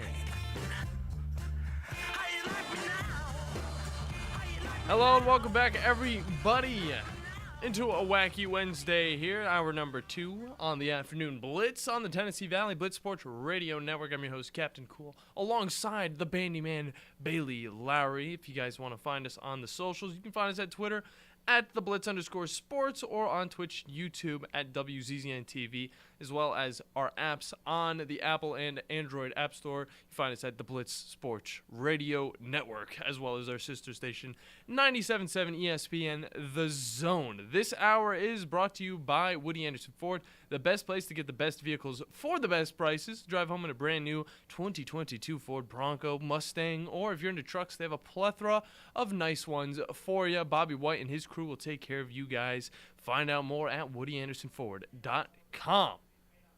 On the Neighbors Wealth Management Hotline, our always reliable Wednesday guest, the guy that I love talking to because we get to talk a lot of football, and you know football is my jam. That is one Mr. RJ White from Sportsline.com. RJ, how are you doing? I'm doing good. How you doing? We're doing great over here in rainy Huntsville. I don't know how the weather is where you're at, but it's just been a lot of rain, and that's kind of dampened our moods. But, I mean, looking at the scores from Week 13 has kind of got us a little uppity, okay? Especially me, because I'm sitting tight. You know, we got the Browns sitting 5-7. Obviously, they were going to beat the Texans, but they did it in the most unexpected ways possible. 2 touchdowns for the defense, 1 punt return by Donovan Peoples-Jones. This game really doesn't do anything, so I'm not even going to focus on it. But one game I do want to look at is the Ravens-Broncos game, because I know the Broncos have a really good defense, but this is a Broncos team that just can't get it done. And the Ravens couldn't either, and that was, you know, due to mainly not having Lamar Jackson. But moving forward, without Lamar Jackson, what is this going to do to the Ravens team in your power rankings? Yeah, you have to move them down. Obviously, you can't keep them where they were. But the interesting thing is that Lamar, as talented as he was, as he is, Tyler Huntley has been a capable backup. He came in last year. He had, I believe, 3 or 4 starts. First one, he beat the Bears, and then the last 3, he played 2 teams that finished with winning records, including 2 of the best teams in the NFC, and the Packers and Rams, and only lost each of those games by 1 point. So it's not like he didn't acquit himself well in those games. It's not like they're completely lost.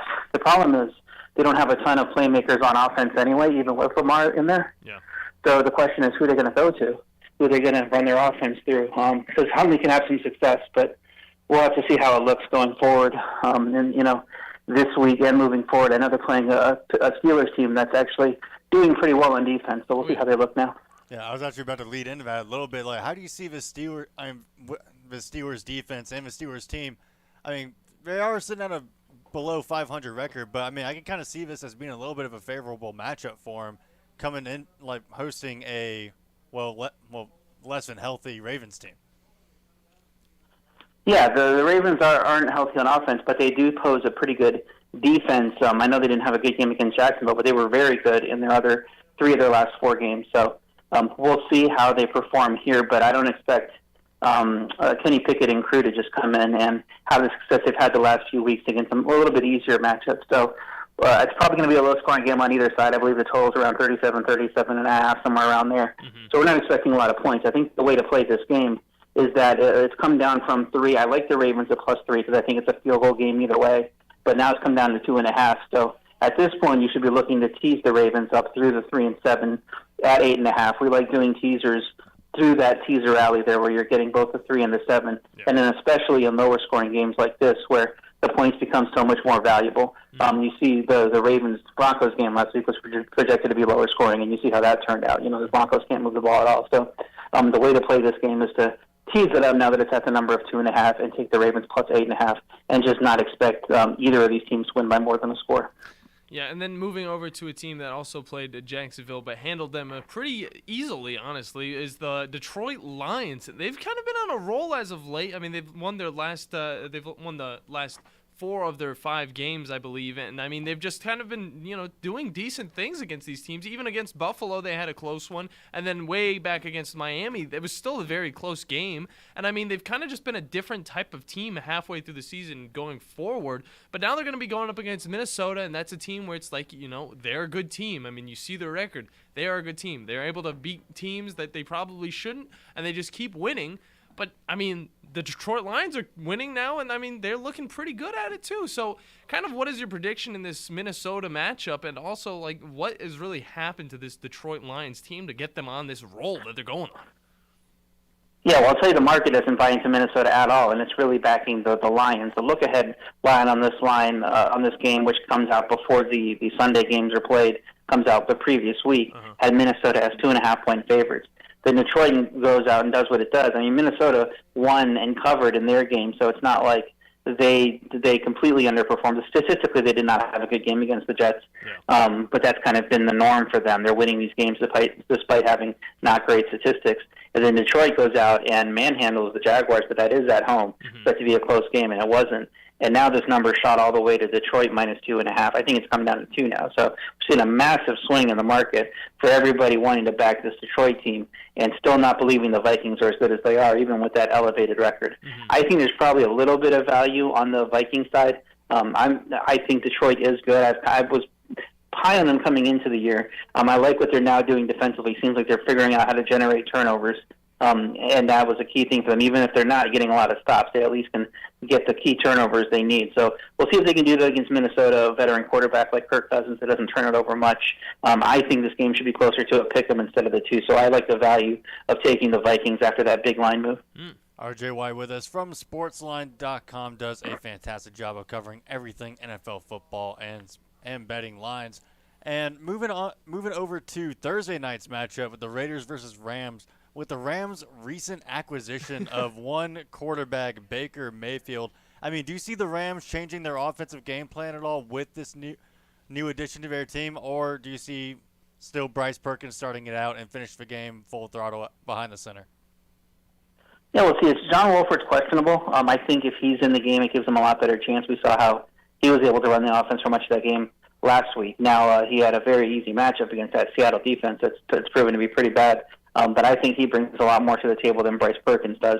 I don't think it's going to be Baker Mayfield. I know there were some reports after the claim went through that there's a shot he could play. They're going to get him the playbook ASAP. He just doesn't have any time to get comfortable with these guys, run plays in practice. You just can't expect that he's going to come in and play in this game.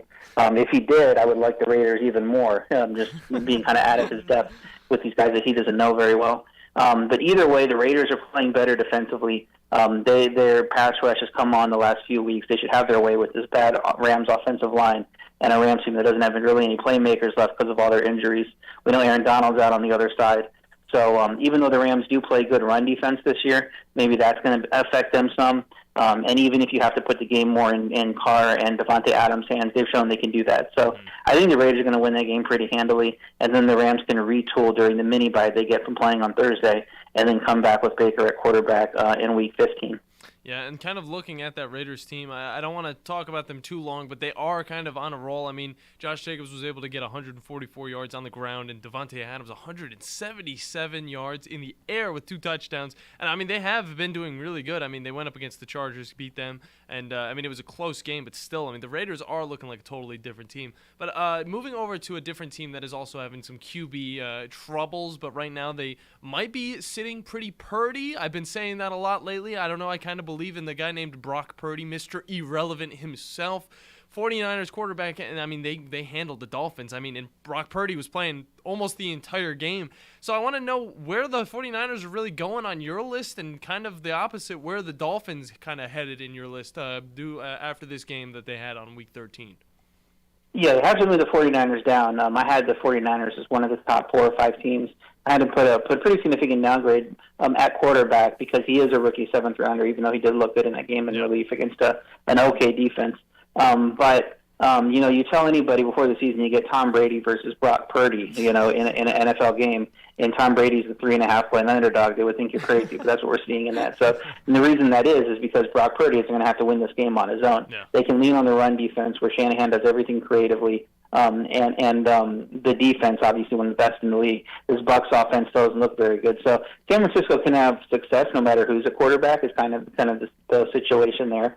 You just have to kind of figure out against better teams that are going to come at them a little bit better offensively. Are they going to be able to win those games? And Tampa might not be one of those teams right now. Mm-hmm. You look at the Miami side. I'm not worried about Miami at all. It's the worst possible matchup they could have defensively. A guy that knows that offensive scheme back and forth because Mike McDaniel came from San Francisco. Yeah. And then the Dolphins had to play without both their tackles in that game. So Tua didn't really have any time to throw, especially in the second half, and started to get under siege.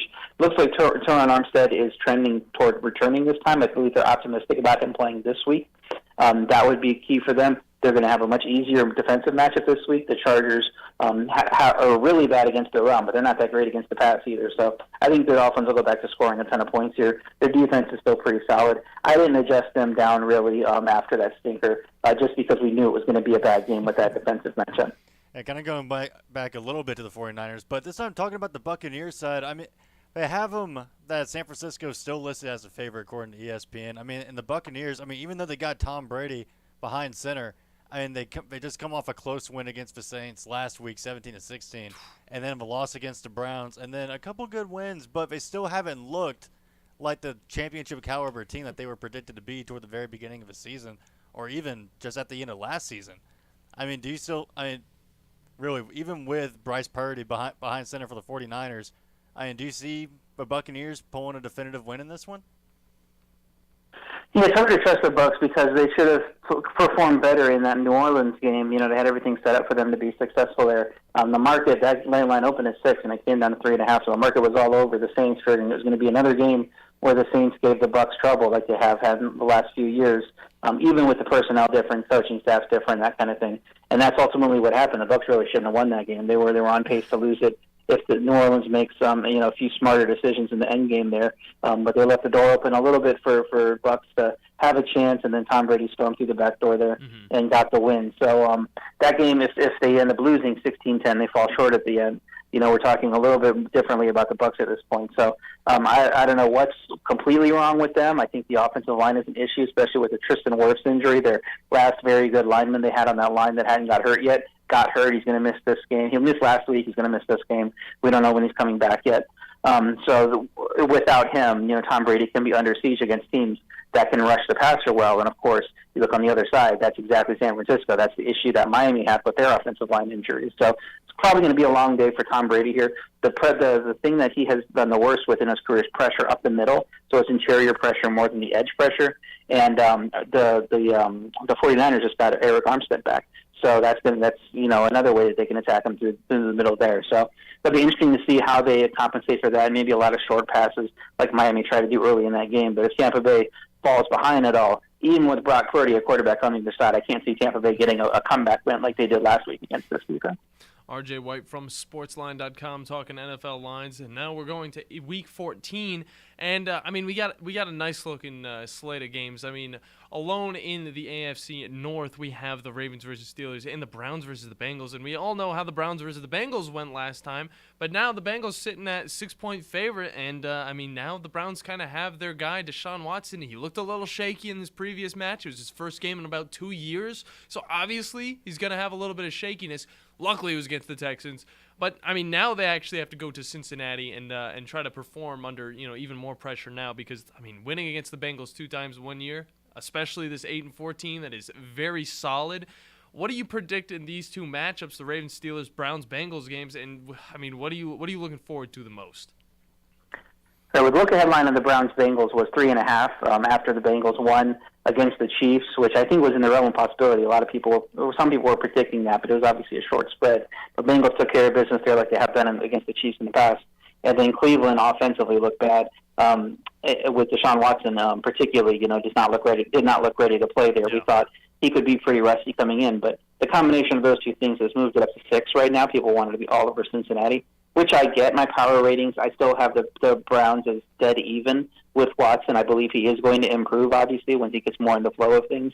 But Cincinnati, I believe, is one of the better teams in the league at this point. I have them tied with Dallas up there at 7 points above average. So my line would be 8 here. I think there's actually a little more leeway to have value on the Cincinnati side, even knowing that Cleveland has given this team trouble in the past. And when you see it with Cleveland, it's that defensive line and a defensive front, which harasses the Cincinnati offensive line and doesn't get them comfortable and can attack through that line.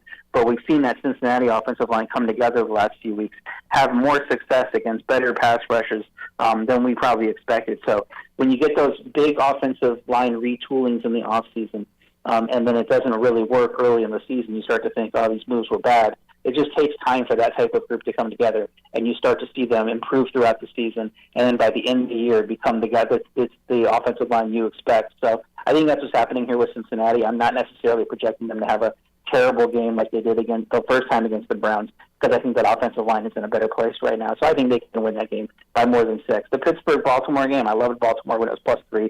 Like I said, I think it's a field goal game either way in a low-scoring game. I think both defenses are going to have their way with the other side's offense. So we'll see. It's probably an ugly field goal type of game. Love teasing Baltimore up through the 3 and 7 to make it a 8.5 point teaser. You can find a few options to tease them with. The good one is Arizona. That line's just moved up to 1.5, so you can tease them up to 7.5. So I think that one's a pretty good one. And then Minnesota going up through the 3 and the 7 also. You can tease them to +8, +8.5. RJY with us from Sportsline.com. Just moving over to another game. Chiefs-Broncos. After the Broncos game last week, I really want to have faith in this team that they can actually just put on some kind of entertaining game each week, but each week I am just disappointed. But it just seems like with this Broncos team, I get that it needs to be like an entire rework on the offensive side to really help this team. But in your opinion, what needs to go first to really just nip the problem in the bud for this Broncos offense? What needs to go first to really start the change that this team needs? Yeah, the issue is, it's a lot of new pieces. You're bringing a new quarterback. He has a little bit of time in camp to get comfortable with people, but not a ton. Obviously nothing can beat competitive game environments when you're playing in regular season games. And it was actually pretty solid that first week against Seattle, which turned out to be a bad defense. They just couldn't punch it in at the 1 yard line. Yeah. And then it kind of fell apart from there as the Broncos have dealt with a ton of injuries. Never really had everybody together on the field.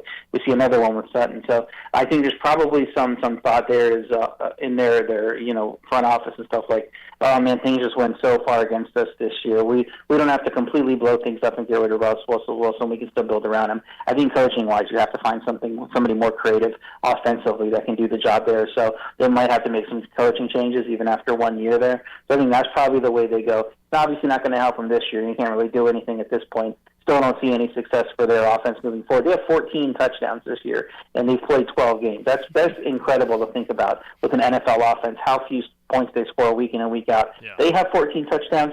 Jamal Williams, the Detroit running back, has 14 touchdowns also. So Jamal Williams is scoring as many touchdowns as the entire Denver offense over the course of almost a full season. We're almost at the end of the year. So it's just nothing is working there. But I believe they'll be able to talk themselves into, okay, injuries hurt us. We're going to find somebody that fits Russell Wilson better in the offseason to coach this team and build an offense around him and kind of take advantage of what he does best and not have him not putting us into situations of, you see all these games, he gets to 3rd and 8, 3rd and 9 because they go incomplete on first down, run up the middle for 1 yard and second down, and then on 3rd and 9 he's chucking it 40 yards and overthrowing a guy by 5 yards. It seems like every play, and then they punt it. So they'll just have to figure out a new offensive philosophy, build around what he does well, find some different playmakers, some guys that can stay healthy, and then go from there. Yeah, I mean, I like the way that you describe Russell Wilson. I mean, that's the way I really saw him too. Is that always really a system quarterback that you put him into an established system that's already got success and that can really work with that kind of quarterback. I mean, he'll thrive, and that's what he kind of had at Seattle with Pete Carroll, but not really the kind of guy that's really known for thinking on his feet and really kind of making plays up on the fly and really being creative in the pocket. Either way. Yeah, we need to see a little bit more because he's not the guy he was 5 years ago. So he's not going to win games for you on his own. You have to build something around him. Yeah. Kind of like what we've seen from Aaron Rodgers this year. He's not going to win games on his own. You have to put some good pieces around him. Mm-hmm. And a lot of these quarterbacks, I think Brady might be reaching that point now. It's just you can play hero ball with some of these guys in their 20s, but once you starting to get up there, I know Rodgers was the MVP last year. I know he's done it in the past, but you just need to put them in systems that will maximize their talent because they're not going to be able to carry you as they would have done in the past. And I think Russell Wilson's at that point. RJ, thanks for all of the insight. Let the people know where they can find your work and you on social media. You can find all my picks at Sportsline as well as my content that I do. You sign up with the promo code WHITE, you get your first month of full access for $1. You can find me on social media on Twitter at RJWhite1. Thank you very much, RJ. You go on to have a great rest of your week and also holiday season, so I hope you have a wonderful Christmas. I don't know if we're going to be talking with you next week I don't know what's going on next week, honestly. So, but thank you very much. Hopefully we can talk with you next week, and then from there on out, we'll talk with you later. Thank you very much. Thank you. All right, good stuff by RJ White from Sportsline.com. Talking NFL lines, and I mean, it's just one of those things. I'm so glad that he brought up the Jamal Williams thing because it makes me so much happier that he is my running back in fantasy because 14 touchdowns compared to the 14 touchdowns the Broncos scored all season. Holy crap, Bandi, that is terrible. I didn't even think about that. I haven't been keeping up with this team. Jeez. I told you, it's not good. I just know they can't score over 20 points a game. Whew, jeez. Either way, guys, coming up next, the play-by-play with the Bandi Man.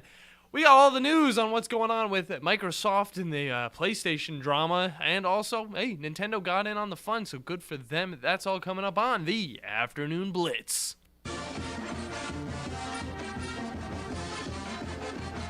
From the University of Alabama, this is Crimson Tide Today. It's a daily update on Bama sports, and it's brought to you by Conecuh Sausage, a true Southern flavor since 1947, and the official smoked sausage of the Crimson Tide. Visit online at ConecuhSausage.com. Hello again, everybody. I'm Roger Hoover. Alabama men's basketball head coach Nate Oates joined us on Monday's Hey Coach presented by Alpha Insurance, giving thoughts on the SEC Freshman of the Week, Noah Clowney. Yeah, I mean, he does all the little stuff. He rebounds it really well. You know, he's one of those guys, Pee Wee was talking about tipping the ball back out. He does a great job getting his hands on balls. That's charging, taking charges is a huge deal. But, he's got some length where, we switch him a lot and he gets deflections, on guards. I think, he's really good for us defensively. So I could see him, he's not quite a Herb Jones yet on defense. He probably can't guard guards quite like Herb did, but he's got that length and athleticism, reaction time. He's got quickness off the ground. He's willing to put his nose in there and make some tough plays like Herb was. I'll have more in a moment. Conecuh sausage is an Alabama tradition and a fan favorite. Made fresh in Evergreen, Alabama since 1947, Conecuh sausage is the best tasting hickory smoked sausage you'll ever put in your mouth. Always great for breakfast. Conecuh sausage is now a tailgate grilling favorite. Pick up some today where you buy groceries. Conecuh sausage, the official smoked sausage of the Crimson Tide. Here's more from Coach Oates. We've got, right after Houston, we've got Memphis. We needed all the students to plan on coming out to the Memphis games, especially the local ones, because finals week this week, a lot of the out-of-state kids will probably leave. So we need to try to get as many as we can there for the Memphis game. You know, we got Houston, Memphis, then Gonzaga up in Birmingham. So we got a tough 3-game stretch here coming up. Crimson Tide Today is brought to you by Conecuh Sausage. Crimson Tide Today is a production of the Crimson Tide Sports Network from Learfield. I'm attorney Gary Lackey. You know, you'll hear people say we're like a family, but here at the Lackey Law Firm, that's really true, not just a saying. I'm Justin Lackey. With my father and my sister, we have a special connection to each other. I'm Jennifer Lackey. At the Lackey Law Firm, when we take on your case, you become part of our family. You really do. And we'll always do whatever it takes to get everything you deserve. If you're injured, you worry about getting well, not about paperwork or insurance companies or figuring out how to get to your lawyer's office. I'll come to you. We worry about your case so you don't have to. When you've been injured, we know that your case is probably the biggest thing going on in your life. More important than almost anything else. And it's important to us too, for one simple reason. Family takes care of each other, and at the Lackey Law Firm, we'll take care of you. The Lackey Law Firm. The Lackey Law Family. 1-800-4-RIGHTS. No representation is made that the quality of the legal services to be performed is greater than the quality of legal services performed by other lawyers. I'm here with Stan McDonald of the Stanton Law Firm. Stan, I guess you are the Stanton in the law firm. Yes, Wes, that's me, and we started the Stanton Law Firm so that myself and 4 other attorneys with me can help clients litigate, negotiate, and creatively solve legal and real estate problems. Now, Stan, you grew up on a family farm in this area and have made a name closing on houses and land with your closing company, Jacob Title. I grew up on a farm which used to be in the country. That, plus having closed on so many homes and farms, one of my colleagues started referring to me as a classic dirt lawyer. Now, I didn't know how to take that at first, that tag, but I realized that's exactly what I do and what I am. And I know the attorneys at Stanton Law Firm are regular listeners, and we plan to have you on periodically. You and I have seen have impacted this community. Stay tuned, and you may hear about friends like Steve Booker, Clarence Johnson, Thomas Boyd, and even a few of those offensive line hogs like Hoss Johnson, and maybe you remember some other of those guys too. I remember Clarence Johnson. He beat us one year. He was unbelievable. No representation is made that the quality of legal services to be performed is greater than the quality of legal services performed by other lawyers. With us today, Dr. Tracy Lowry of Best Vein Care of Huntsville. When we evaluate a patient and they indeed have significant venous disease, most third-party payers, private insurance, Medicare, require us to treat every patient conservatively at least 90 days. Conservative treatment includes increasing ambulation, elevation of the legs, and the wearing of compression stockings. It's very common for folks to come see us in March or April wanting to have their veins fixed before they go into swimsuits starting in June. When we see someone in March or April, they're going to require at least 90 days of conservative treatment before we can even go to the insurance carrier to get permission to treat their veins. So if you think you have a venous problem, now is the time to come in and get a free screening so we can determine whether or not you need something evaluated. If you have a vein problem or you think you may have a vein problem, now's the time to contact us at bestveincarehuntsville.com. The safety oath. Repeat after me. I will safely bring safety to my facility and keep it safe. I will safely keep my people safe. I will put safety first in everything I do, and I will safely do so with Grainger. When you think safety, think Grainger. Grainger's got over 100,000 safety products to help keep our facility safe and our people safer. When it comes to safety, Grainger's got your back. Call clickgrainger.com/safety or stop by. Grainger, for the ones who get it done.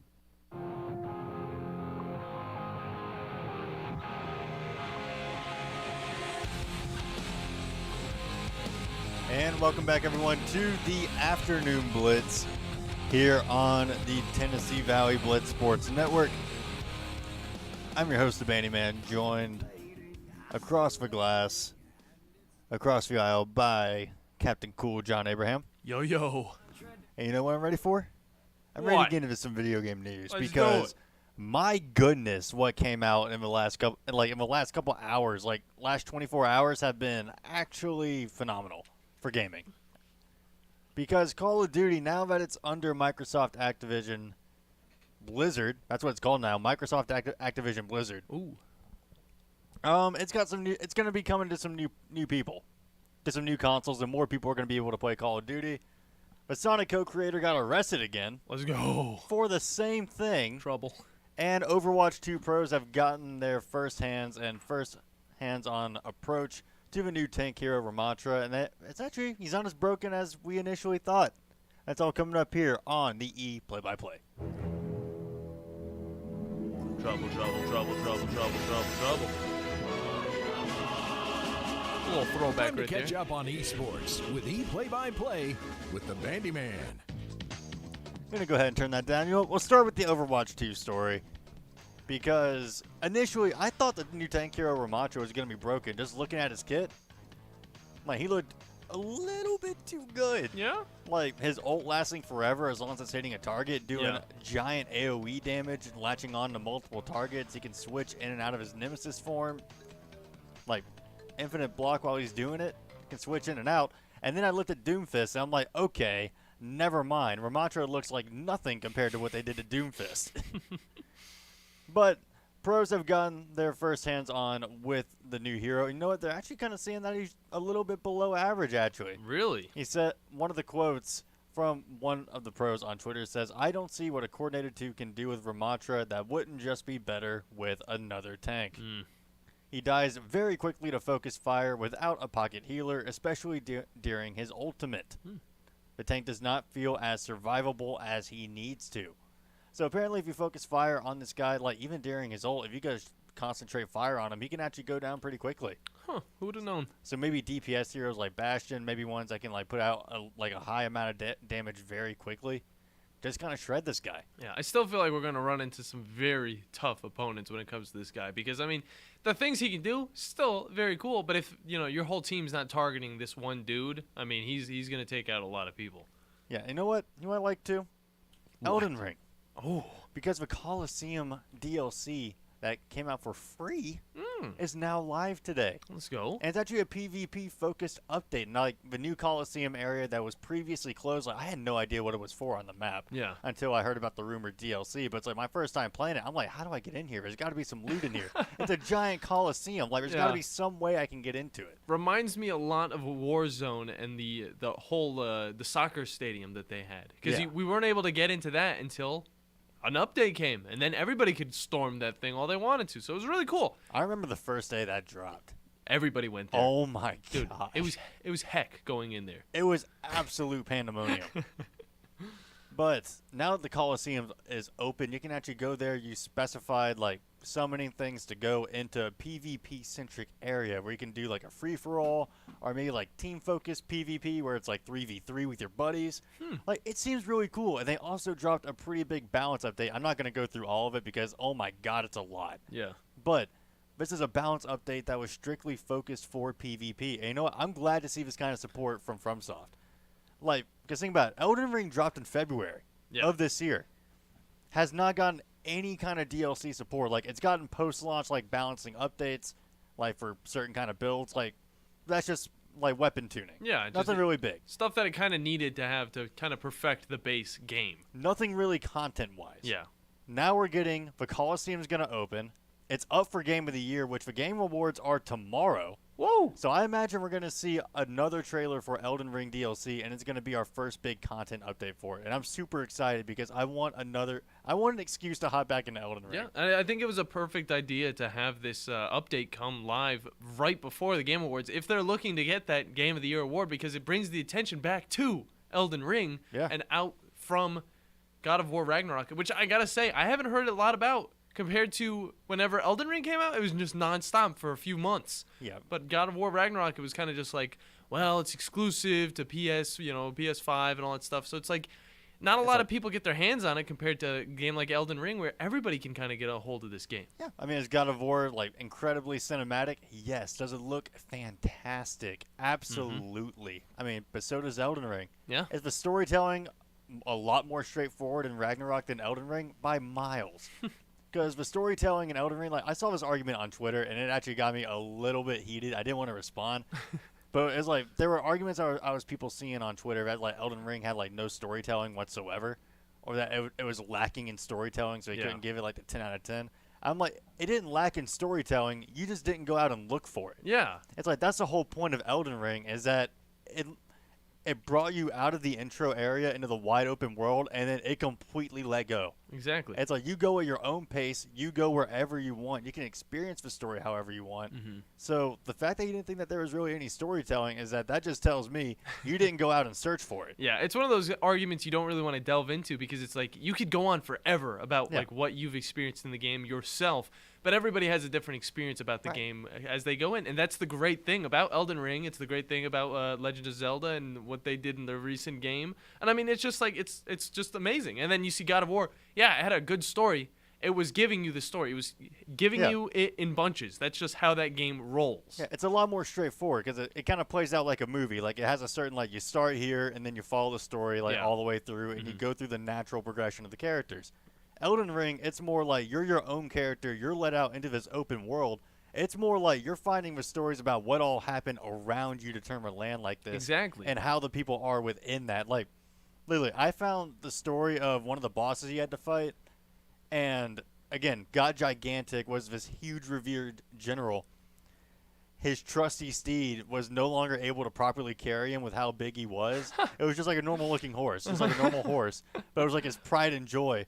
Purely learned gravity magic just so he could weigh light enough to still use his trusty horse because he didn't want to get rid of him. He loved him so much. That's hilarious. That's so like absurd that it makes sense though. I mean, if you want to keep your horse, you want to keep your car, you just got to weigh a little lighter. Exactly. Oh, it's such a good game. I do hope it wins Game of the Year. It should. It really deserves it. I mean, it was able to come off out of nowhere in February and kind of just go off of the base game and still be that great. I mean, God of War, give it all the love that it needs. It's a good game, okay? Yeah, the story's great. It hasn't been out long enough, really, for everybody to kind of settle in and get their own opinions of it. Some people haven't even been able to finish the story, whereas Elden Ring, people have been able to do all they want and some, and they're still playing the game. Yeah, I mean, God of War, though, it's like, it is really jam-packed with content, though. I remember just playing 2018 and just all the side missions you can do, like, in between all the story beats, all the areas you can explore, the different side bosses you can fight. Like, I'm still trying to fight all the Valkyries in 2018. I've beaten 2 of them. Yeah. They're very tough. Yeah. But very fun fights. But, I mean, I imagine it's even more in Ragnarok, and now you're getting the closing arc to Kratos and Atreus' story. Mm-hmm. And potentially what I'm hoping it sets up for, I mean, I haven't seen the ending, but I'm hoping this is how it sets up, is that maybe we get, like, a continuation of God of War where it's not Kratos anymore. He's kind of retired from it. Sitting in an old chair. And it's now kind of Atreus' journey now. Yeah. And how he starts. Yeah, I think that's like the perfect thing with it. I mean, I see shows do that before with like Naruto and Boruto and all that stuff like that. Whenever we don't talk about Boruto. I know we don't talk about Boruto, but still, I mean, this is the type of thing where it's like when a game series goes for as long as it needs to and there's not really much you could do, introduce a kid. What are you going to do with that kid? Obviously. Yeah, the boy. You got to continue the series with that kid if you want to continue it, because I don't know how they're going to do it any other way. That's just me. All right, now on to Sonic. Because, I mean, I will say this. Sonic Frontiers got the short end of the stick when it comes to the Game Awards. Like, because I feel like it was just one of, like, I feel like it was 2 things. One, it released too late. Like, too late in the year. Yeah. Like, just a little too late to really get that notice it needed for the Game Awards. Like, not a lot of people had their hands on it before, like, a lot of the nominees started really getting announced. Yeah. And 2, it's Sonic. It's Sonic. Exactly. It's I'm glad Sonic. you brought that up. And it sucks because Sonic, again, is a trademark character. Like, he's a gaming icon, like, right up there with Mario, all of them. Like, recognizable icon. For sure. He's gotten such a bad rap in the games these last couple of years. And it's I want to say, like, Sonic Boom on launch was a disaster. The show, though, is awesome. The show's pretty funny. It's very show's woke. pretty good. Lost World, I don't know really that much about it. Sonic Forces, we don't talk about that one. that was the create a character one. Yeah. Sonic Frontiers, though. Sonic Frontiers surprised me. When I saw its gameplay, like, I've been watching my friend play it a little bit in Discord, like, when he's been hopping in and out, and the open world style now really fits Sonic in a way I didn't think it would. It's that I saw the trailer and it's like, okay, you have like a really big hub area to like really roam around in and go to the different levels, but the more gameplay I've seen of it, it's more like, no, you can just kind of just do whatever you want with Sonic and just have a chance to really just utilize his speed. His trademark speed that he is known for. Yeah. To just run around this giant playground and do whatever you want. Like, there are just giant bosses that are just kind of sitting in the main hub area, like in Xenoblade, one of my favorite franchises, where it throws you into the first area and there's like level 80 bosses and you're level 5. You're not supposed to be fighting that. Yeah. Well, it's a good thing. You have to avoid it. It's one of those games. It just follows almost the same type of rule as Elden Ring, and I mean the Wind Waker, or not the Wind Waker. Well, I mean it could follow the Wind Waker as well because it's an open world. Well, yeah, and I mean at the same time, like, well, a lot of people gave that game like a lot of criticism early on because they just couldn't stand the art style with how Link looked. Yeah, it was different. That's the thing. But I understand where you're coming from. It is Sonic, and the rap that he has gotten in the last few years with the games, people are starting to forget about him. Okay. Yeah. They still got the movies, so good. If you're still a Sonic fan, movies are good. Movies are good. You now have Frontiers. Yeah, the games have been lackluster, and that's at best. Okay, because some of them are just abysmal. All right, Sonic 06 started it all. I will say that. Yeah. All right, but and then we got Shadow the Hedgehog. Yeah. Oh no, Shadow the Hedgehog was before that. Yeah, but he was in 06, so he was cool. And then we got Silver in 06 as well. We got a lot of weird characters in that. And then there was a little bit like you. It's no use. I could spoil. Did you know how that game ended? By the way, I don't want to get off tangent, but yes, I do. Yeah, okay. I sadly know how that game ends. I had to experience it multiple times because both of my brothers both of my brothers played through it, and then I played through like half of it. And I was like, I don't know if I can do this anymore. Oh my god, once was enough for me. But I mean, like, it did get a bad rep. People aren't looking at it as a new game; they're looking at it as Sonic franchise, and that really just kills it because it's like they could rebound themselves. They did in this one. Having the open world format helps immensely because the speed is there. Now you can run as fast as you can across the whole world if you wanted to. Yeah, and it looks great. Yeah, it does. It looks really good. The soundtrack's amazing Soundtrack, okay, why was it not nominated for Best Soundtrack at least they forgot about for the Game Awards? Because that's the one consistent thing. And that's what I actually kind of like about I'll make this comparison with my friends sometimes between Sonic and Kingdom Hearts every time I find like a little connection. Yeah. No matter how bad the games are, you can always bet on a good soundtrack. Yeah. I mean, that's true with Sonic, and it's true with Kingdom Hearts as well. I can totally agree. Neither here nor there, though, but it should have been nominated for Best Soundtrack at least. But on the plus side, for the players' vote, it's really like in a runoff right now between Genshin Impact for some reason. I don't know how this game's still around. Man. I thought they were making like a whole new game that they announced like half a year ago. I remember they did announce that, but they're still coming out with characters, throwing them out. Of course they are, because it still makes them money. And then Sonic Frontiers. It's like neck and neck between those two. Yeah. So like pretty much, and like it's above God of War, Elden Ring, all of that, Stray, all the games that are nominated for Game of the Year. This is the players' vote. It's just between Genshin and Sonic Frontiers, and it's kind of hilarious to watch. Yeah, I mean, even in the worst of games that Sonic has, the soundtrack does be slapping. Because Bandi, let me play this for you real quick, okay? Tell me which game this is from. All right? Oh, this will be fun. All right. Yeah, Sonic 06. I knew you knew exactly what I was going with. This song slaps so hard. It's so intense, and it's just like, oh, you see the gameplay, it's crap. But this, got the little bit of guitar. All right, I don't want to get copyrighted. Either way, amazing. You just hear that soundtrack on its own, and you're just like, holy crap! Like that sounds like it's from the best game ever. That sounds like the game's gonna be emotional. It's gonna be amazing. It's gonna touch you in the heart, and just, you know what? It's not really emotional. I mean, Shadow's cool. The hedgehog kisses a female girl, a realistic human girl, which is weird, but still, the soundtrack's bussin'. Continue, Bandi. The big news for today came out yesterday, last night. Microsoft has made a 10-year commitment to bring Call of Duty to Nintendo consoles as well as staying on Steam. Now, what does this mean in the long run? Sony's been put into a corner. Yeah. All this time, they've been claiming it's like, oh, this deal's going to be bad for gaming. Xbox is going to keep it to themselves. Xbox is going to try to just make Call of Duty an exclusive like only to them. This just shot down their entire argument. They're like, everybody play Call of Duty. It's gonna be great. Hey, we have Call of Duty now. Hey, Nintendo, you know this 10-year deal that we've also been offering Sony? Do you want in on this? And Nintendo's like, why wouldn't we? That's a great idea. It could be. Yeah, so they agree to it. So now Call of Duty's going to be on Nintendo for the next 10 years. When was the last time we saw a Call of Duty game on the Nintendo? Was it the Wii? I think so. I remember playing like Black Ops? I remember playing World at War on the Wii. Okay, yeah. I remember Black Ops was on it. Jeez, dude, that game was crusty though on the Wii. But hey, it's got to look better on the Switch. I was so disappointed because the Wii version of World at War didn't have zombies. Oh, well, that's terrible. Yeah, and I'm like, why does my brother get to play? How come I don't have it? I beat the campaign. Where is it? But later found out it just didn't have it. So that's very disappointing.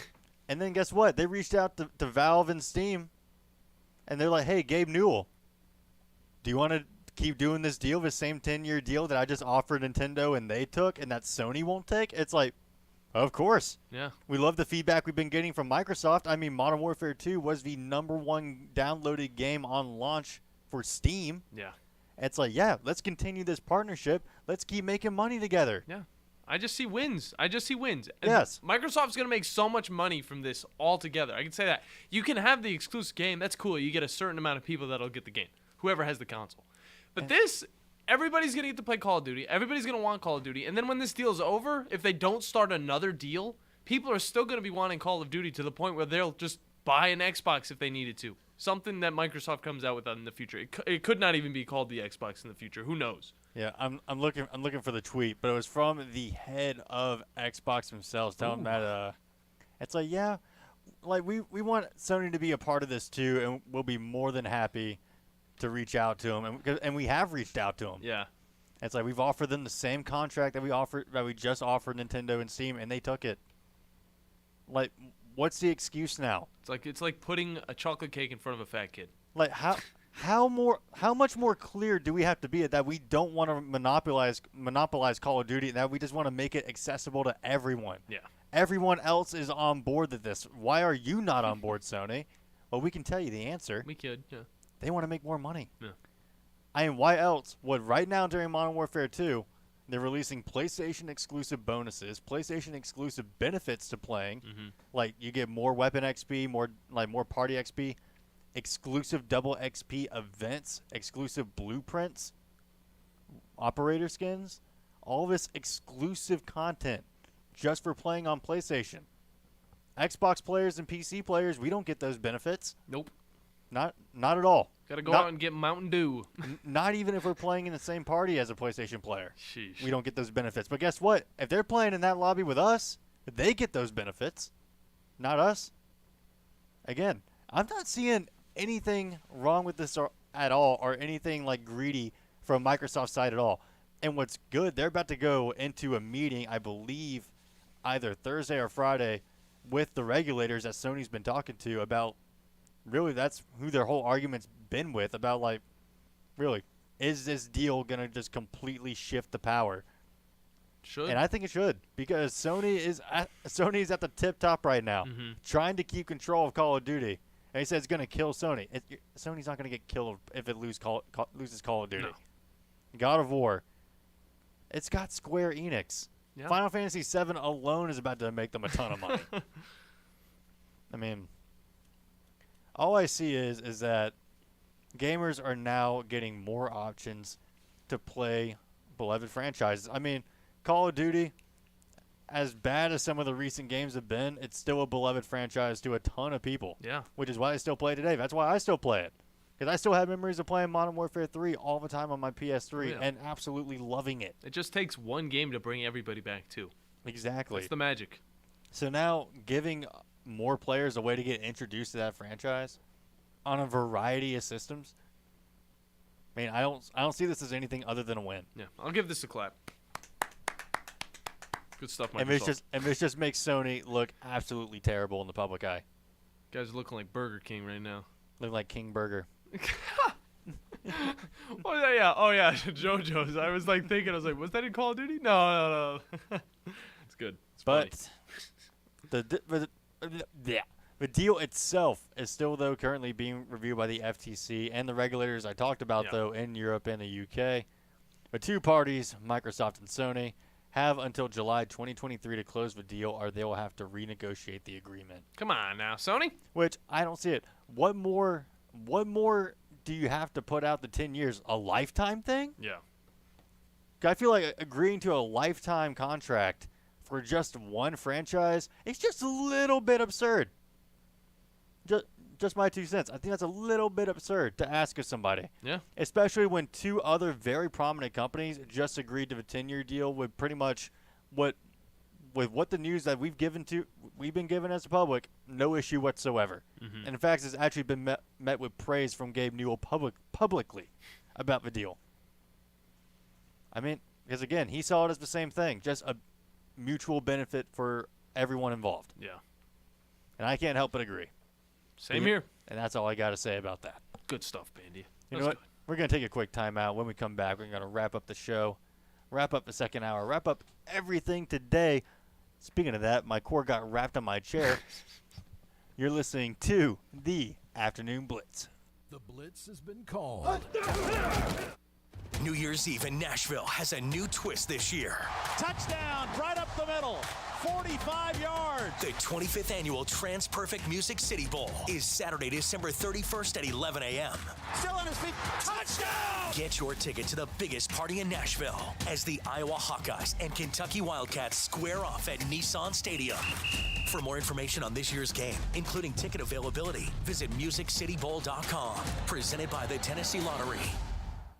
When I chose a garage door company, I did my homework. I needed Precision Overhead Garage Door Service. They have a 5-star Google rating. I checked the reviews and liked what their customers had to say. Precision Overhead Garage Door has lifetime warranty packages. Same-day service if I call before 2 p.m. If they can't make it the same day, my service call fee the next day is waived. They did a 25-point safety inspection on the door and operator. Now that's peace of mind. Residential, commercial, and gate services. Precision Overhead Garage Door Service. Call 256-400-4500. You've got to experience Toyotathon at Bill Penny Toyota. They've got the selection with over 700 new Toyotas to choose from. And they've got the extras with Bill Penny perks and a 10-year unlimited warranty. So get on over to Bill Penny Toyota today and experience Toyotathon.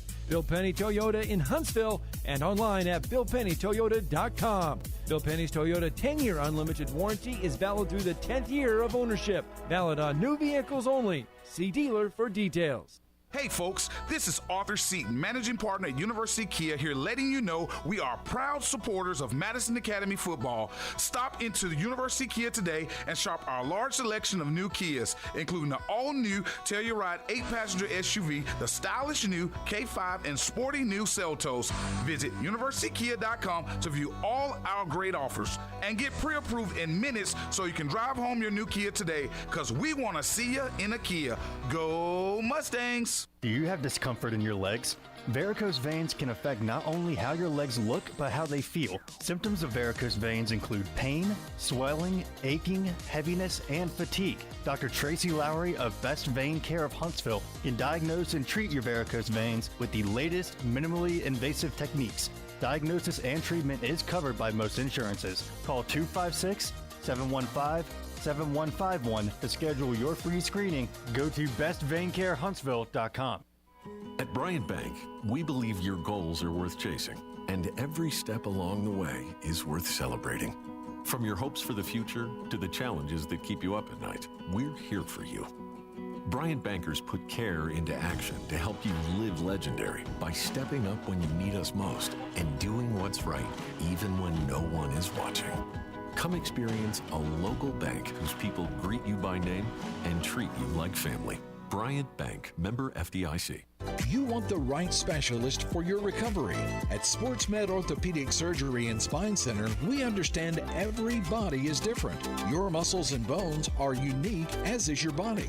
Our SportsMed specialists offer innovative treatments and minimally invasive procedures, allowing you to quickly return to the life you love. Locations in Huntsville, Madison, Athens, and Decatur, and on the web at sportsmedalabama.com. Improving performance, improving lives.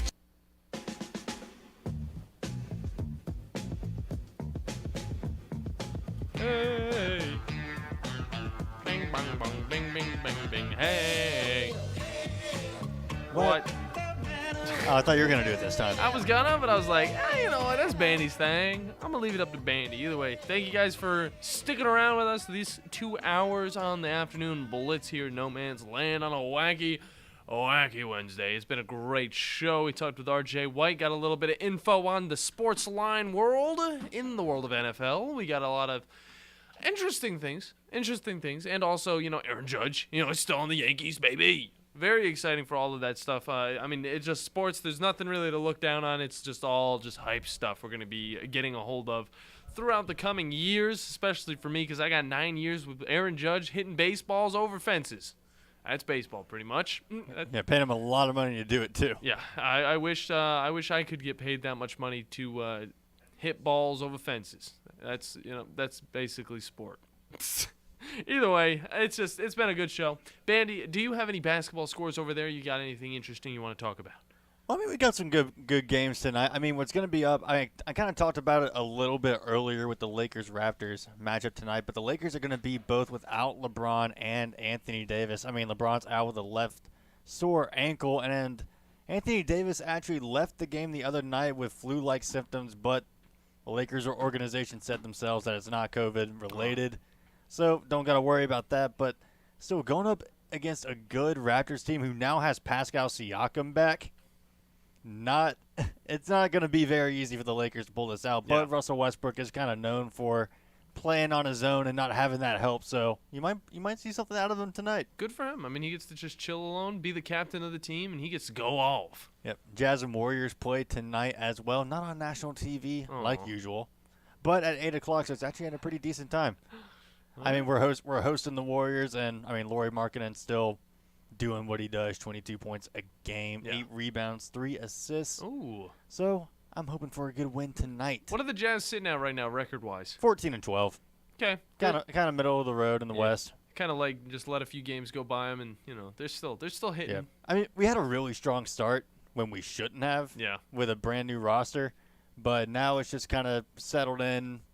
Teams have kind of started to figure out how to play against us, and we're learning to adapt. Yeah, that's where it's at. I mean, you see a lot of these quarterbacks, a lot of new players coming into the basketball league and stuff like that, and you just don't know how to really combat against them until you get that film on those other teams. So I mean, that's just what we're gonna see. I mean, even Mr. Irrelevant can't escape that, but it's just something that goes down in the sports world. Anything else, Bandy? I will say though, the Lakers last night though kind of got rocked by the Cavs, by Cleveland. Yeah. Yeah, and you know who went off? Whom? Donovan Mitchell. Of course. 43 points, 6 rebounds, 4 steals. 4 steals, just being a menace on the defensive front. It's Cleveland. But I mean, yeah, Donovan, I remember toward the fourth quarter of the game, just toward the end of the game, hit the dagger on him, told him to get out. They were in Cleveland. Go back to L.A. Go home. Yeah. They said. They don't want that Cleveland smoke. Which... I'm glad to see him thrive.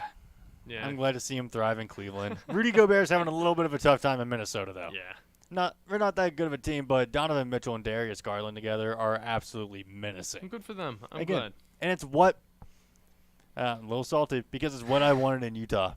It was what I wanted because he needed that versatile point guard to really let him just play off each other and really feed each other the ball and just really get assists off each other, and that's what they do now. Darius Garland and Donovan play so well together, and that's what I wanted in Utah, but we had to try to do it with Mike Conley, and it didn't really work out. Good stuff in the basketball world. Bandy, my plans have been ruined for tonight. The weather has done it yet again. Oh, boy. Can't go ice skating. That's sad. I guess I'll go pump some metal, work out a little bit, and cry myself to sleep. Well, but I'll be going in having some dinner, preparing for Crawdads Countdown to Kickoff, which is going to be live on 97.7 ESPN Zone tonight, starting at 7 o'clock, so don't miss it. Good deal. And tomorrow we've got some Buckhorn basketball as well as Friday. I'm looking forward to calling that game with you, Bandy, but for me, for the Bandy Man, for, what am I looking for here? The sets of headphones that are everywhere. You guys have a wonderful night, and we'll see you in 22 hours.